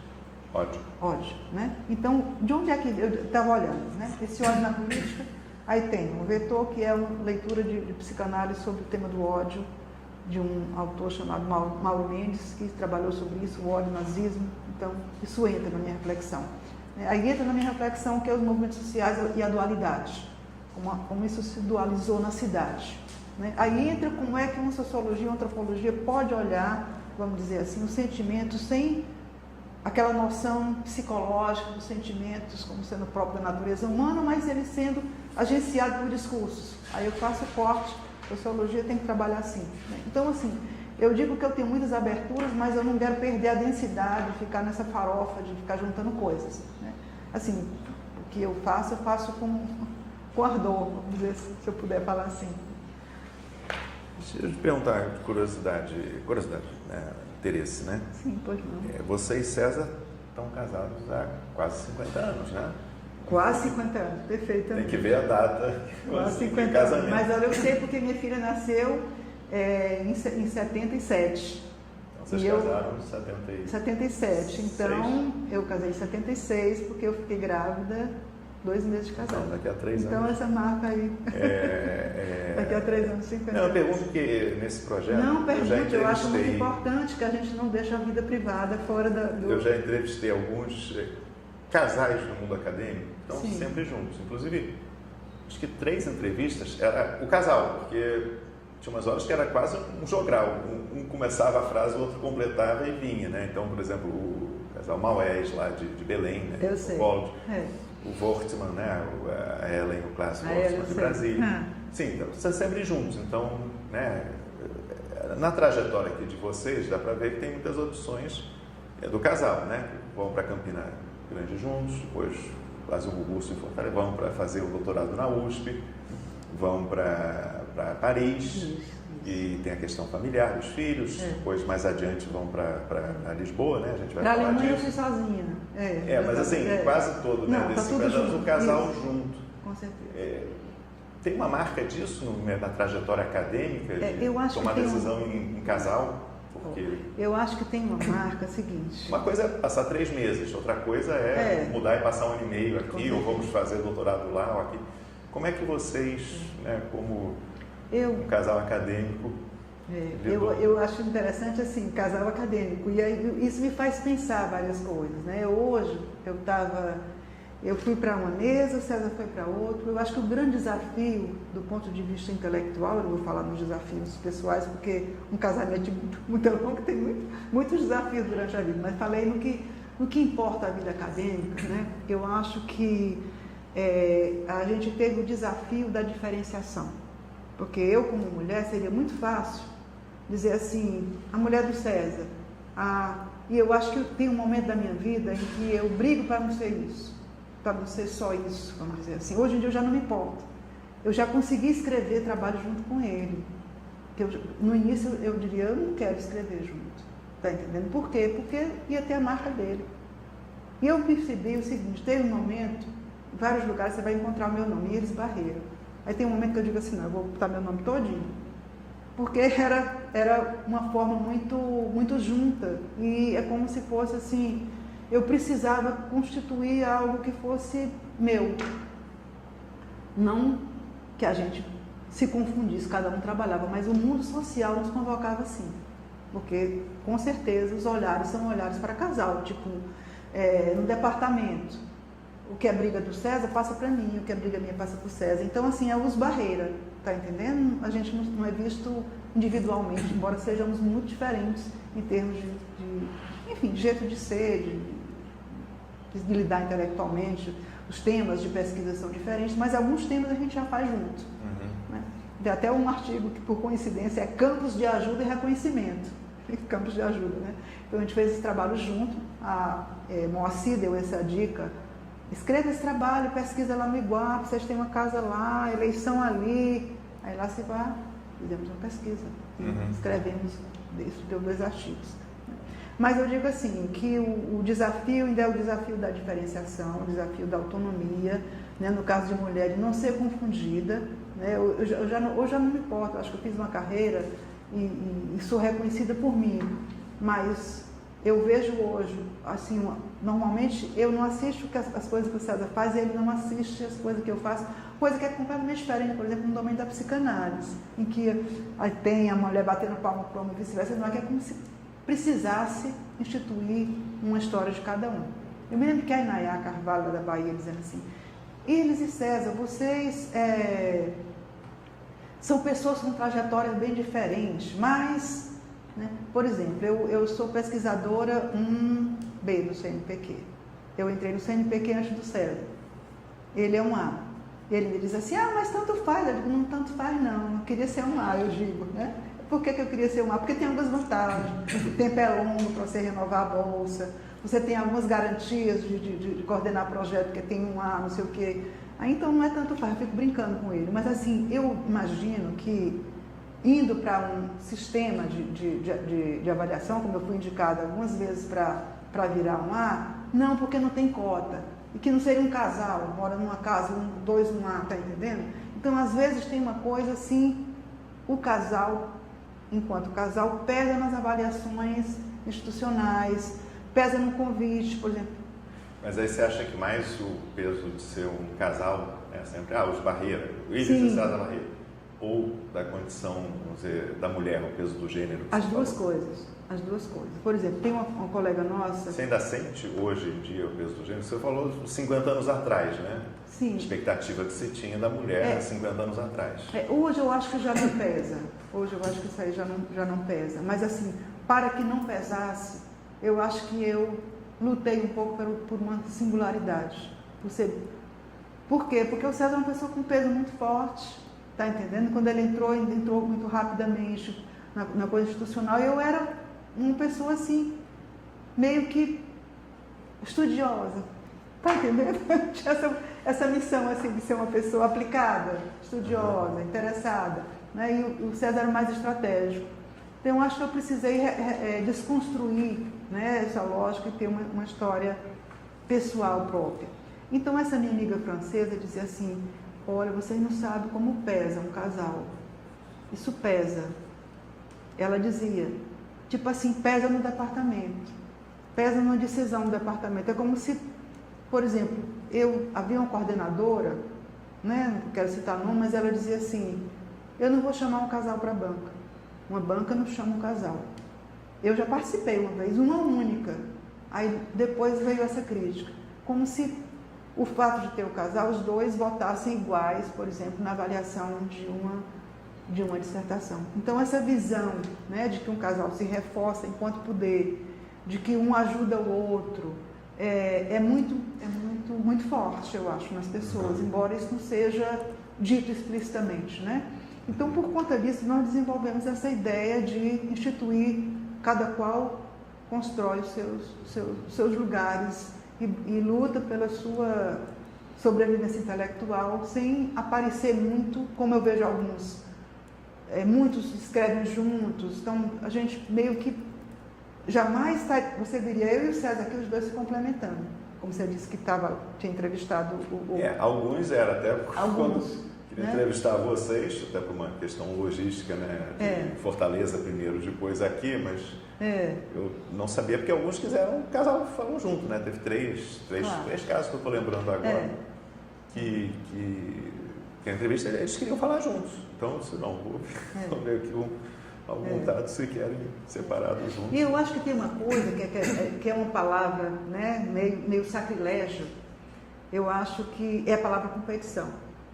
Não é? Assim, embora você diga assim, não tem competição no casal, não deve existir competição no casal, eu acho que no momento em que o mundo social te cobra ou te dilui em um nome, tá entendendo? Se estabelece pelo desejo de singularidade alguma competição, do tipo assim, e eu quero ser vista, eu quero ser, né? Então eu me vi em algum momento, a palavra competição na nossa área, ela tem um peso importante, porque ela está dizendo respeito a uma ideia de você estar concorrendo, né? Eu acho que a gente tem uma história de ajuda mútua muito grande, eu e o César, um ajuda o outro, mas se instituía essa coisa, o mundo cobrava esta vinculação de mulher de não sei quem, mulher de não sei quem, enfim, a esposa, barreira, então eu acho que isso cria... como uma dupla dinâmica que faz tudo junto e pensa junto e faz tudo junto e às pensa vezes junto. Apaga, né? Berta Ribeiro, a mulher do Darcy. Exatamente, mulher do Darcy. Eu fiquei lutando. E aí, eu acho que o campo, né? O campo da gente vive fica. Não, ela é assim, mas ela tem a vida dela. Não, ela está entendendo? Então me vi um pouco nesse emaranhado, né? Eu acho que a gente amadureceu muito em relação a isso, né? Criamos trajetórias muito próprias, muito singulares. Já não temos medo de diluir, se escrever um trabalho junto, se faz uma coisa junto. Já não tenho medo, vamos dizer assim, de me perder. Passei dessa fase, estou brincando assim, dessa ideia de que fazer algo junto me destitui, né, o nome. E a outra temporada no exterior, em Lisboa, né, no ICS? Lisboa. 2007, 2008, vocês ficaram o quê, um ano? Nós ficamos, não, Lisboa a gente ficou talvez uns 8 meses, não chegou a ficar um ano não, meu pai estava já... Foram sozinhos ou tinha filhos? Fomos sozinhos, os filhos não foram, né, e a ideia é o seguinte, a gente tinha um convênio, né, um acordo com Lisboa, fizemos uma revista de ciências sociais que tinha caminhos cruzados e uma pesquisa num projeto que Capes Café aqui da França, Lisboa, não estou lembrando como é o nome do acordo com Lisboa, é um projeto, enfim, o projeto era um desses acordos, né? Erasmus, talvez? Não era Erasmus, era outro nome. Sim, Erasmus Mundus, não é? Mas quem era a pessoa ou as pessoas era de contato? José Machado Paes. José Machado Paes, né? Então, José Machado Paes era coordenador e eu era da parte, vamos dizer assim, do Ceará, do Brasil. Vocês conheceram o Zé Machado Paes como? O Zé Machado Paes eu consegui conheci em algum congresso, em algum desses congressos que a gente foi, conhecemos e também conhecemos através de Carlos Fortuna também conhecíamos, né? Carlos Fortuna lá de Coimbra.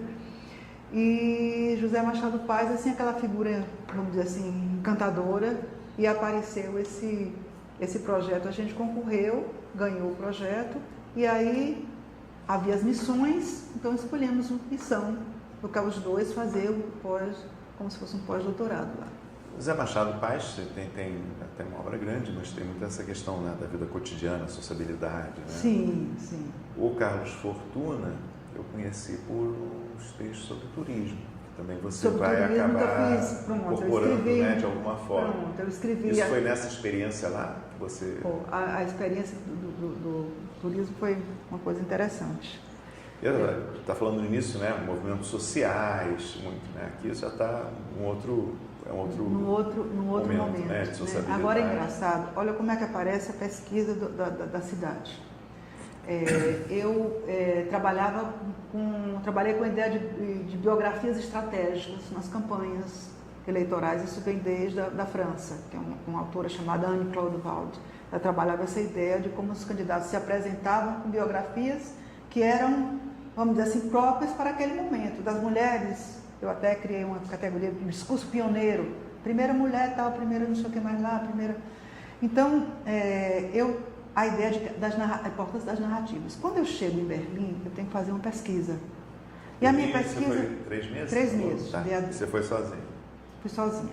Aí uma pesquisa sobre a cidade de Berlim, para quem não fala alemão. E a primeira coisa que me chamou muita atenção, eu tenho que conhecer essa cidade, né? Eu tinha um projeto muito amplo, muito vago sobre a cidade de Berlim.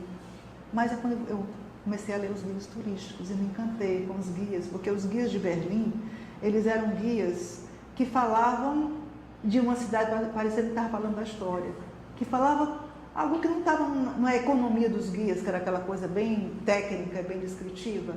Então era assim, Berlim Leste se apresentava de um jeito, Berlim Oeste se apresentava do outro.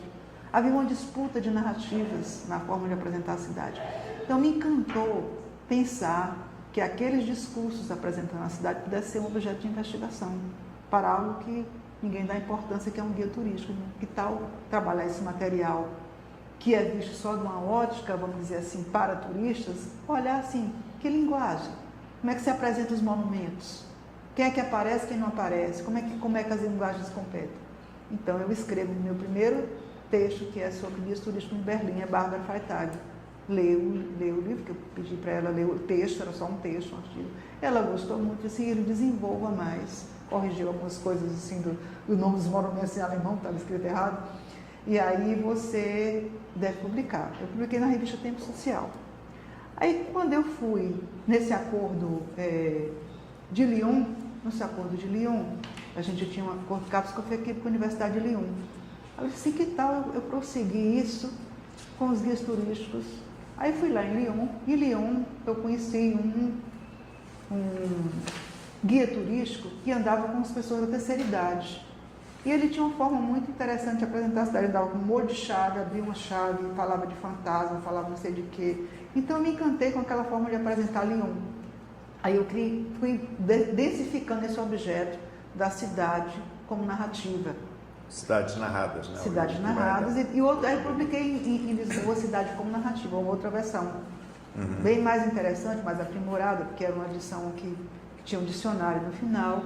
Então, a Cidade como Narrativa, eu publiquei em Lisboa. Porque aí, quando eu fui fazer esse pós-doutorado em Lisboa, o meu objeto foi como Lisboa se apresenta nos guias. Aí eu acompanhei guias ao vivo e os guias turísticos. Aí, então, eu tomei Lisboa, Lyon, Fortaleza e Berlim.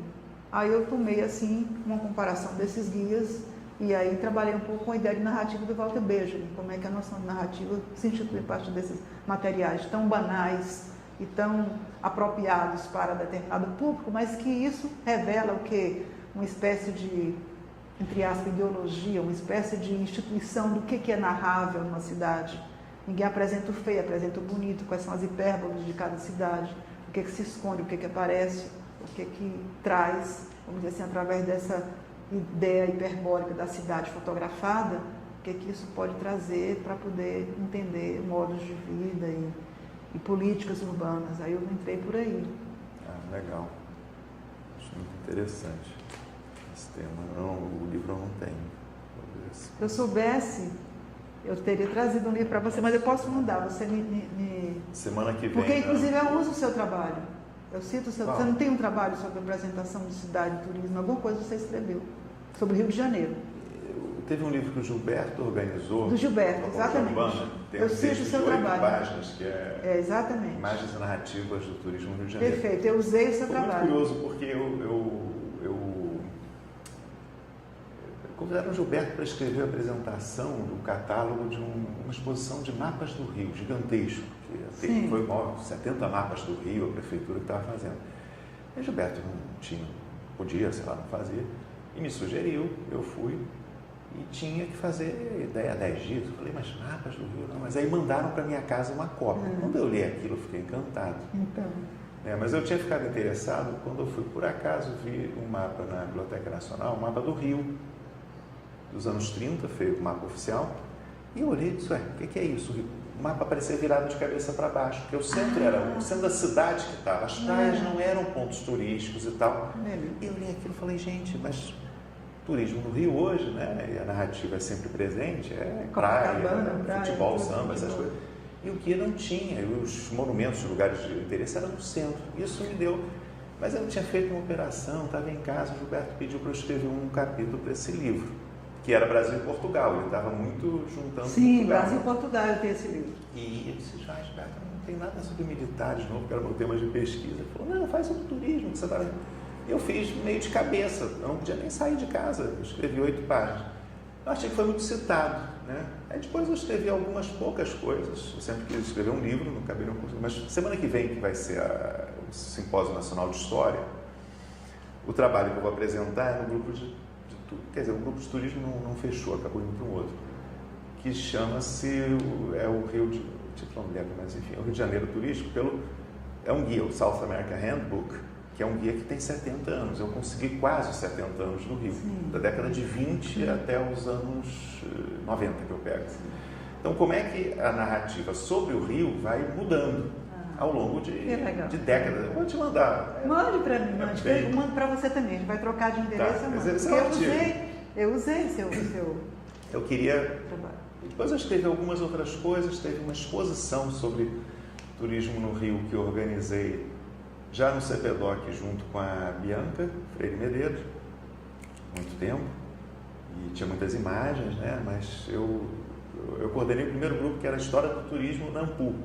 Eu coordenei umas 2 vezes ou 3, deixa outras pessoas cuidarem, né? Mas eu eventualmente participo, mas nunca consegui escrever um livro que eu tenho na cabeça que é sobre essa. Mas os guias é fantástico. No caso do South American Handbook, como conseguir décadas a fio, a série quase toda. Você vê as frases que vão, tem umas que ficam, tem outras que somem, os pontos turísticos, como é que vai deixando o centro da cidade de ser o centro do interesse, vai entrando Zona Sul, praias, Copacabana, como que o tema da violência vai entrando. Quando entra, de que forma e como é que cresce.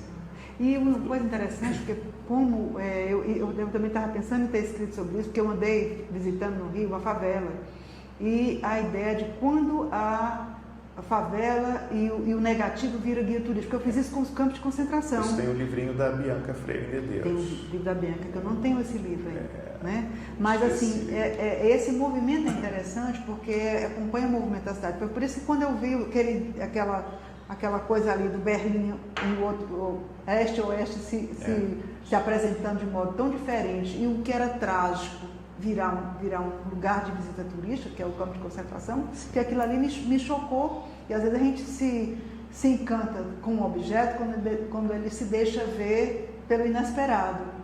E isso tem a ver com a ideia das campanhas. Tipo assim, a campanha é uma forma estratégica de se apresentar. Então, o guia também é uma estratégia de apresentar aquela imagem positiva da cidade. Mas muito intelectual alemão, Zimmel já tem um texto sobre turismo, né? Viagem nos Alpes. E tem o Bedecker, né? Que é o guia principal, mais antigo, aquelas coisas. Tem... Bom, enfim, depois a gente conversa mais sobre isso, que eu me empolgo. Beleza. Eu queria falar agora sobre a SBS, né? Você foi presidente em 2012 e 2013, né? Foi. O César tinha sido uma década antes já, né? Mas vamos falar do seu envolvimento com a SBS e como é que você vira presidente, como é que foi a sua gestão, né? Como presidente, eu passei... 10 anos atrás, né? A gente está agora 10 anos à frente no encontro da SBS. Pronto.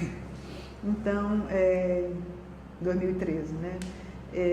12, 13, né? 12, 13, 12, 13 ou 13, 14? Acho que é 12, 13. Bom, o fato é que eu era muito avessa a qualquer cargo institucional. Assim, é como se assim, o César gostava de se sentir fazendo as instituições, construindo as instituições. Eu tinha aquela ideia muito purista de intelectual não se mete um negócio de política, não vai, tem que fazer mesmo a pesquisa e ficar escrevendo. Eu tinha essa rejeição a qualquer cargo institucional. Mas eis que na SBS tem um momento em que eu recebo os telefonemas. Você quer ser candidato? Iris, vá. Você tem que ir. Eu tinha sido coordenadora do programa, tinha sido meu primeiro teste, né? Que eu não queria de jeito nenhum, mas tinha que ficar coordenadora. Aí na coordenação eu tive contato com várias pessoas, fiz um grupo de movimentos sociais, que era o Movimento Social do Nordeste, que articulava tudo. Então chegou um momento em que as pessoas insistiram, eu não estou dizendo isso de numa boa, dizer assim que eu sou tão boa que insistiram, mas não, é porque não tinha muita gente para ficar, né? E eu era uma pessoa que, talvez até por não ser estratégica, naquele momento fosse interessante alguém que não tivesse, que não fosse visto como competindo, sei lá. Eu sei que nesse momento eu sou chamada e eu fico, não fico, aceitei o desafio de ficar. Quem era antes? Estava na presidência dessa? A Estela. A Estela, a primeira mulher que é a primeira presidente. Mulher, eu acho que sim, foi a Estela. Aí enfim, aí eu aceito ficar. Aceito com um certo medo, vamos dizer assim, né? Medo de não fazer todas as coisas, medo do financiamento, então pedi muitas ajudas e consegui fazer direitinho o dever de casa, né? Eu acho que aprendi muito no sentido dessa ideia da representação, né? De conhecer as pessoas, de saber as variações de cada programa, de cada político, de viajar. Então, eu acho que nesse momento, meu aprendizado é um pouco assim, não se preocupe não que a sua vida intelectual não vai ficar para trás se você tomar essa função, esse cargo, não. Você vai conseguir. Então, meu medo era entrar na política institucional e deixando o que eu mais amo fazer, que é escrever e pesquisar. Né? Agora, tinha muita demanda fora da associação, da sociedade, quer dizer, da sociologia, não? Eu pergunto, perdão.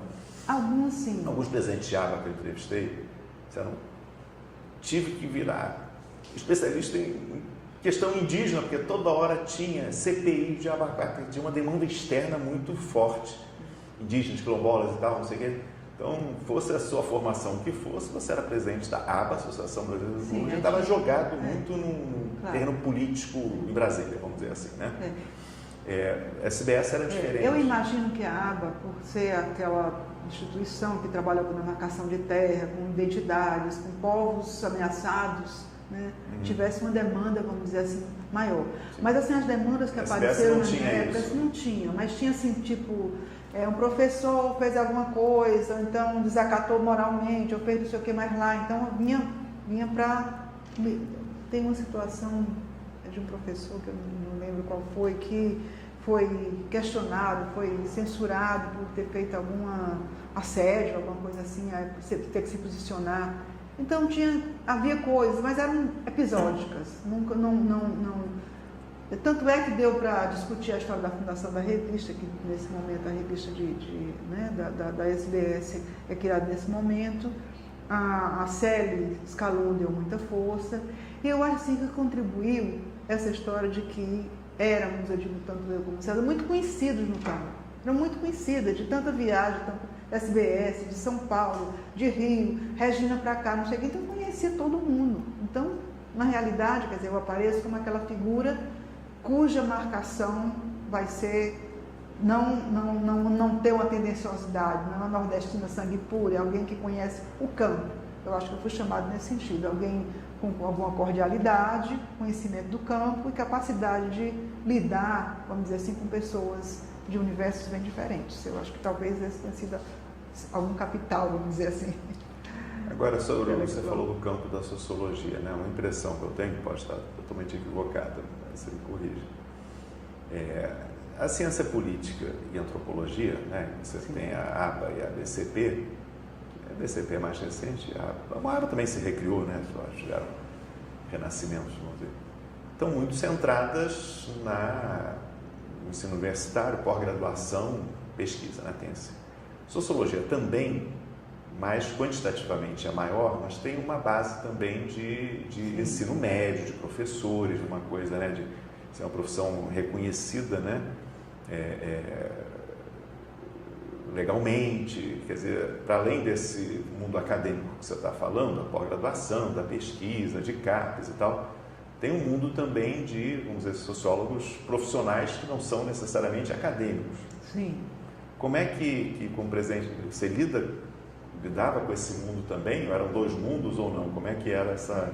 É interessante, assim, eu fiz parte de uma pequena associação de sociólogos, que eu também, há muito tempo atrás, fiquei no comando da Associação de Sociólogos, que tinha uma luta pela profissionalização.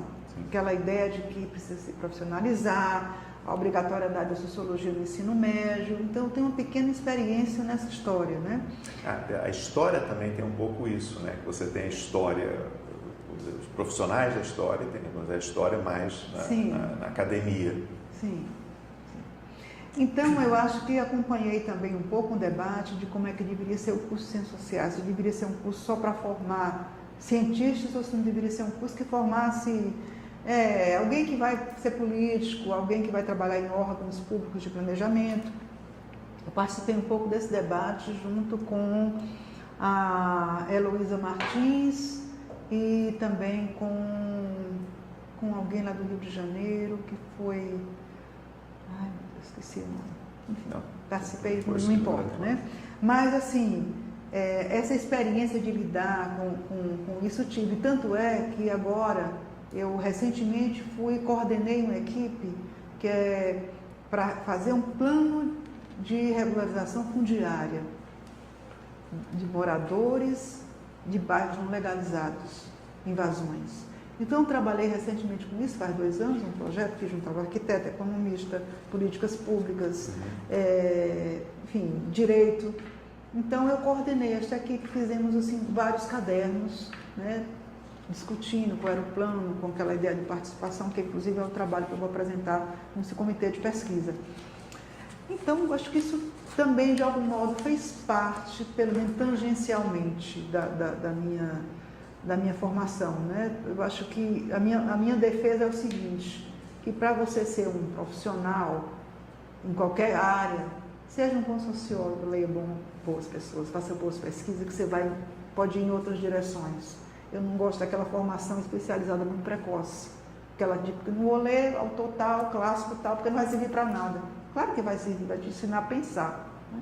Então, eu se tiver que me perguntar qual é a minha posição assim, um sociólogo, ou um antropólogo, ou cientista político tem que conhecer muito bem o pensamento teórico, metodológico, depois ele pode se especializar, mas ele tem que ter uma visão crítica diferenciada do senso comum.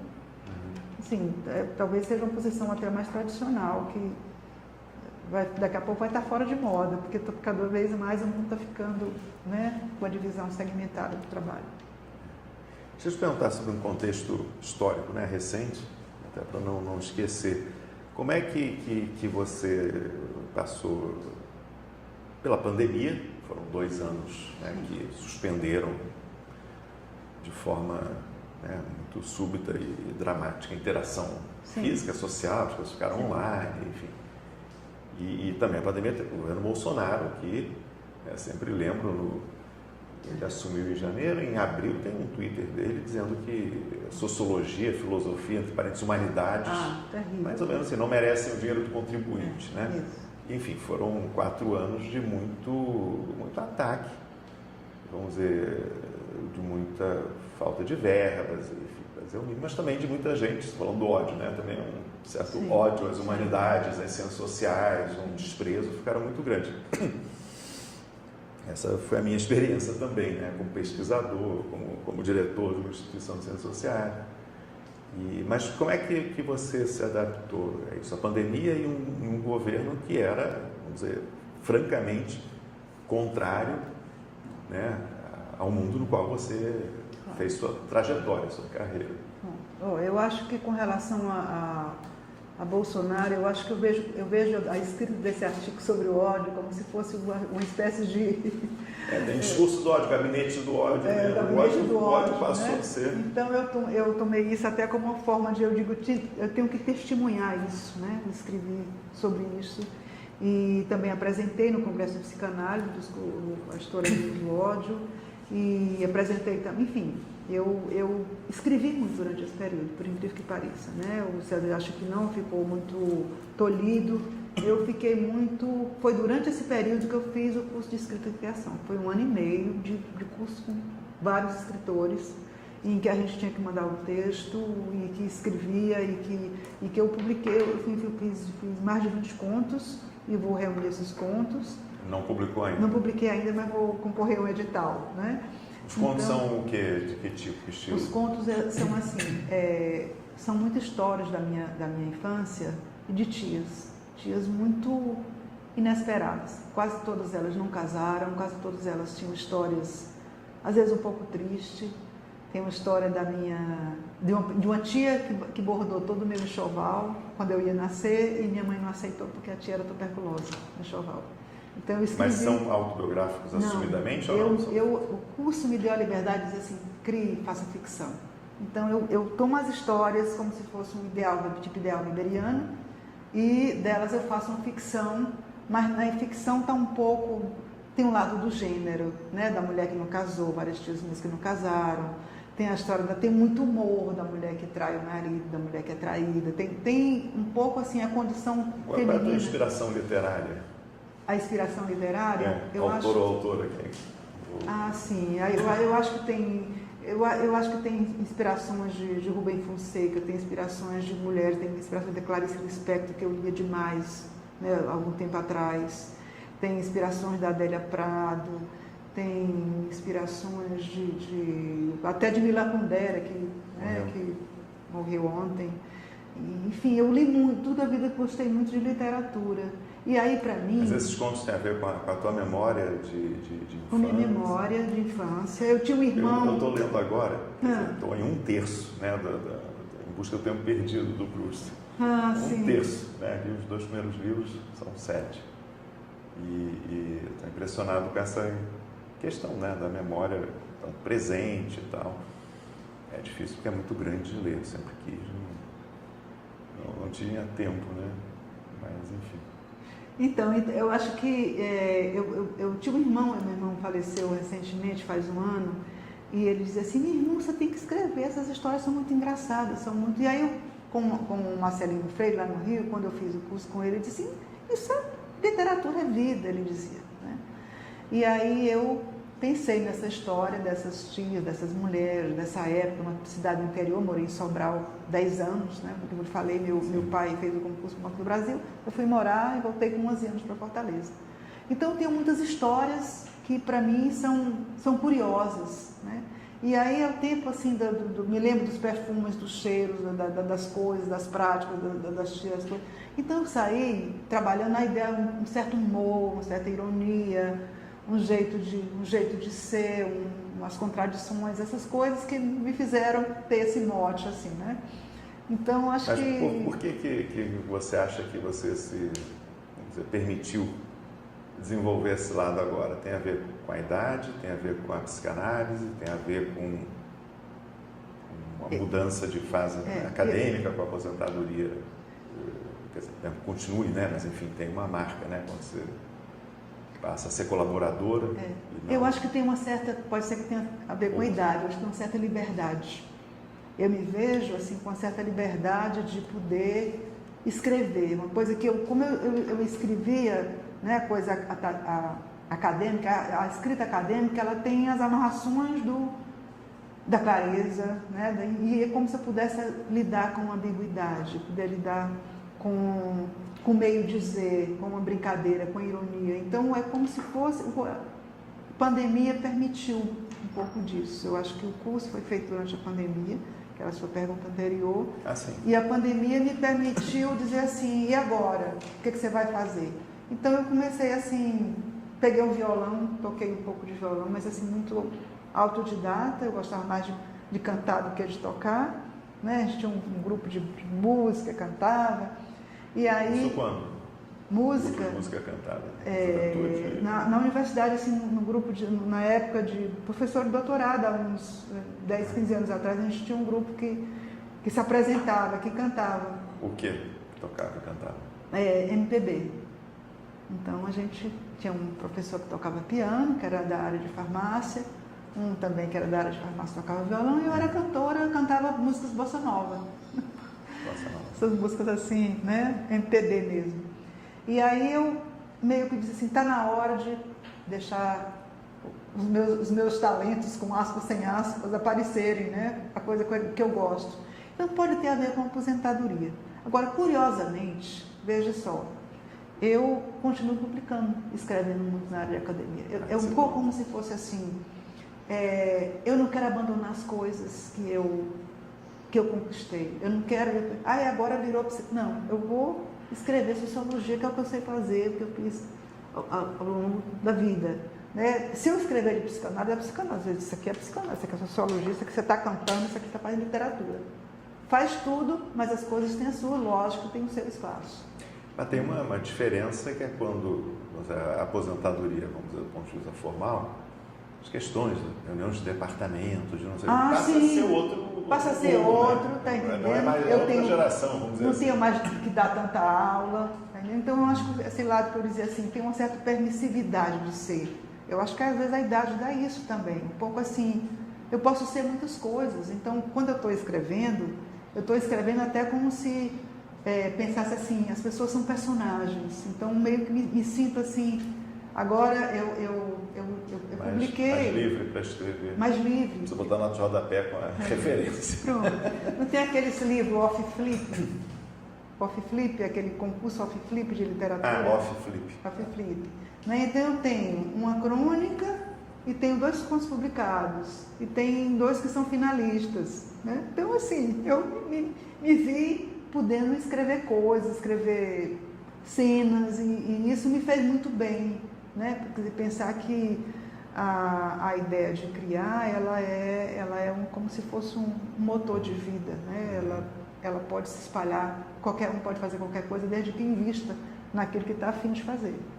E eu acho que isso também enriqueceu a sociologia, que eu acho que esse trabalho que eu escrevi sobre o ódio, né, e não escapulir da ideia do sentimento como a cor natural do ser humano, que eu acho que a sociologia ela vai romper com a ideia de natureza humana, mas ele me dá sensibilidade de perceber, por exemplo, uma palavra, né, a moradora de rua que eu entrevistei, eu descubro que ela é esquizofrênica. Aí minha primeira questão, como é que uma criatura que é esquizofrênica pode ter representatividade de discurso? Aí me pergunto, mas será que o fato da singularidade pode ser um elemento de reflexão também? Aí eu percebo que toda a linguagem dela, ela está falando nas patroas, ela está falando no dono das casas, que são, evidentemente, atos de imaginação de alguém que delira, mas são referentes culturais de uma pessoa pobre que foi empregada doméstica. Então, assim, esse link de se situar e de tomar um dado é importante. Por exemplo, eu escrevi sobre a pandemia um artigo que saiu na revista do CRH, que saiu até no press release, que é Graves e Agudos da Pandemia. E eu me vi descrevendo, né? Descrevendo, por exemplo, o silêncio, o barulho das sirenes, descrevendo o que eram as profissões, os entregadores, os sentimentos, não sei o que mais lá. Então, assim, me veio coisas que talvez numa observação sociológica anterior eu não visse, ficasse mais no tema das desigualdades sociais, nas mortes. Então, é como se fosse assim, há um resvalar de um ponto para outro que eu cuido para que eu não perca a fronteira daquilo que eu estou fazendo, mas de algum modo há uma retroalimentação, se eu puder falar assim. Mas você, sua identidade, você continua sendo socióloga em todos esses momentos, ou cientista social? Sim, cientista social, eu não quero abrir mão disso, né? Não abro mão. Agora, a pandemia, você falou, né, de alguma forma permitiu desenvolver mais, né, quer dizer, essa veia criativa, vamos dizer assim. Sim. Mas e em termos práticos, como é que foi suspender? E a gente também não sabia no início, ia ser questão de semanas, né, ou de meses, depois virou de anos, né?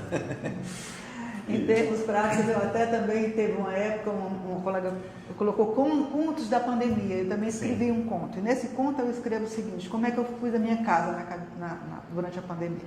Na pandemia, eu brinquei assim, a minha casa vai ser um pouco a rua que eu não tenho. Então, tinha uma mesa que era a mesa do jantar fora. Então, aquela mesa, enfim, à noite a gente ia, tomava um vinho, eu e o César. A gente não saía para nada, não entrava nem no elevador, de medo. Jantar fora, e bota na varanda da casa. Na varanda da casa, então era ali. O culpa era o meu corredor, meu apartamento é relativamente grande, eu fazia o culpa no corredor, acordava a tal hora, escrevia a tal hora. Então, assim, mantive a rotina e recriei essa ideia. Aí vimos muitos seriados, tá entendendo? Mas, assim, não vou deixar de escrever, de publicar. Então, participei de lives, participei de congressos. No congresso da ISA tinha um trabalho que é sobre articulação entre psicanálise e ciências sociais. Então, escrevi neste grupo um trabalho sobre essa possibilidade de articulação, é onde entra um pouco uma coisa incipiente sobre o sentimento, sobre isso, como ver essa interlocução. E aí, bom, trabalhei muito também, aí tem uma queixa, tá entendendo? Porque a coisa de varrer a casa, o César varreu um dia, ficou com a dor aqui, parou, não vai varrer, mas não pude deixar a casa ficar sem ter uma limpeza, né? Cozinhei, você sabe cozinhar, não sei quando, não cozinhava.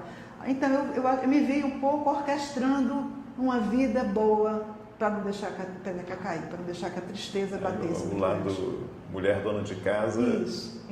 Eu às vezes brinco dizendo que eu sou mulher das antigas, que faço a coisa, limpo, barro. Às vezes eu me zango com isso também, né? Às vezes me dá uma raiva de dizer, que coisa, eu faço coisa demais, não sei o quê. Mas nesse momento eu vivi assim, invista nisso, porque está muito trágico, não dá para pensar nisso. Aí eu escrevi um conto que é sobre isso, né? Uma pessoa escreveu Contos da Pandemia e me pediu, aí eu escrevi essa coisa de transformar a casa, vamos dizer assim, nesse lugar em que o mundo está na casa, em que você recria apesar das coisas. Bom, para muita gente foi muito trágico, para além da pandemia, o estar em casa, né? Sim. Mas aí foi uma coisa boa também, que do ponto de vista da relação pessoal, eu vi assim, teve muitos casos de separação, porque de repente você está foi uma prova de fogo. Né? Prova de fogo. Mas assim, eu acho que também foi uma coisa assim era tão pesado, a gente não podia ver os netos. Me lembro assim de ter uma Páscoa, que eles ficaram lá embaixo, os bichinhos segurando assim, aquele ovo de Páscoa pra gente, cantando pra gente lá embaixo do prédio. Então, assim, tinha muita tristeza. Teve um cunhado do César que morreu na pandemia, o risco da morte ficou muito presente. Os filhos eram muito preocupados com a gente, qualquer coisa, né? Então, assim, eu acho que tem uma tragédia vivida nesse momento. É importante não esquecer essa tragédia, e eu acho que talvez eu possa ter racionalizado a tragédia, seja nos contos, seja no trabalho enfeitando essa casa desse modo aí inventado, né? Seja nesse artigo mais acadêmico, que é sobre uma reflexão da pandemia como tempo, né? de retomada até dos princípios da sociologia, do isolamento. Trabalhei algumas categorias assim. Quando é que vai sair o livro dos contos? Ele está sendo lido agora por uma pessoa que vai dizer se é melhor na frente ou atrás, em qualquer ordem cronológica. Ele vai dia 20, conversa comigo, e tem um edital aberto para fazer a inscrição até o dia 6 de agosto. Então, ele vai ser avaliado ainda, é um edital. Tá bom. Bom, eles têm 2 horas de entrevista, assim, acho que a gente percorreu toda a trajetória toda, né? Mas tem uma pergunta que eu sempre gosto de fazer nesse projeto, faço para todo mundo que eu entrevisto. Se você tivesse que destacar uma leitura, um livro, pode ser científico, pode ser literário, pode ser um filme também, que te marcou, que te vem à cabeça, um livro, um filme, uma peça, uma coisa. Assim, uma coisa assim... Foi marcante. Marcante, né? Você diz assim, mais recente ou desde... Não, na tua vida, pode ser desde criança até hoje. Assim, criança, pode ser desde criança, ou na formação, na faculdade, ou depois... Meu Deus, como é que eu posso pensar? Eu lembro, assim, tem algumas marcações. A criança tem esses contos infantis, que eu lhe falei, que eu não saberia escolher um canto, mas tem um momento em que eu me vi lendo muito aqueles artigos da Carmen da Silva, era uma escritora, né, que tinha uma coisa tipo meio feminista, e ela escrevia contos, eu acho que era na revista, não sei se era a revista Cruzeiro, não sei qual é. Então, revista Cláudia. Revista Cláudia tinha, Carmen da Silva fazia crônicas. E eu lia essas crônicas e lia com muito encantamento, porque naquela época ela questionava a história da mulher, questionava a virgindade, questionava as obrigações, e eu era empolgada já muito precocemente com esse tipo de leitura. Depois eu me lembro da Clarice Lispector, tipo assim, por que era forte para mim? Porque eu lia e eu parava numa frase e aquela frase me impactava e eu precisava reler. Então o conto para mim, ele era como se fosse um susto, vou fazer uma metáfora, um susto. É que você tem uma leitura e aquilo te impacta tanto que você se assusta e relê. Então eu me lembro assim da Hora da Estrela que eu li, meu Deus do céu, eu li aquela coisa. Macabeia. Meu Deus, que coisa dolorida, que eu olhava aquela mulher. Então assim, me marcou muito essa literatura. O último livro do Chico Buarque, Anos de Chumbo, né? Tem um encontro imaginário, um conto dele com a Sim, tem encontro imaginário, eu sei. Que podia ter sido verdadeiro, né? Olha aquilo, será que é imaginário? Então eu lembro disso assim. Agora em sociologia eu não sabia, enfim, várias coisas me chamaram a atenção. Me lembro que eu gostava muito do curso do Martins, porque aí vai depender do professor também, né? Não é uma descoberta pessoal. O Souza Martins fez a gente ler o primeiro capítulo da mercadoria, então ele fez discussões lindas sobre o que era a mercadoria, ele enfeitava toda aquela formulação, o que era o trabalho abstrato, o que era a troca. Então, assim, tem beleza, mas assim, não é só da leitura do texto, a leitura mediada por uma leitura do outro, uma leitura do Zé de Souza Martins, que é uma pessoa muito capacitada para poder analisar essas coisas, né? Mas, tá ótimo. Tá bom.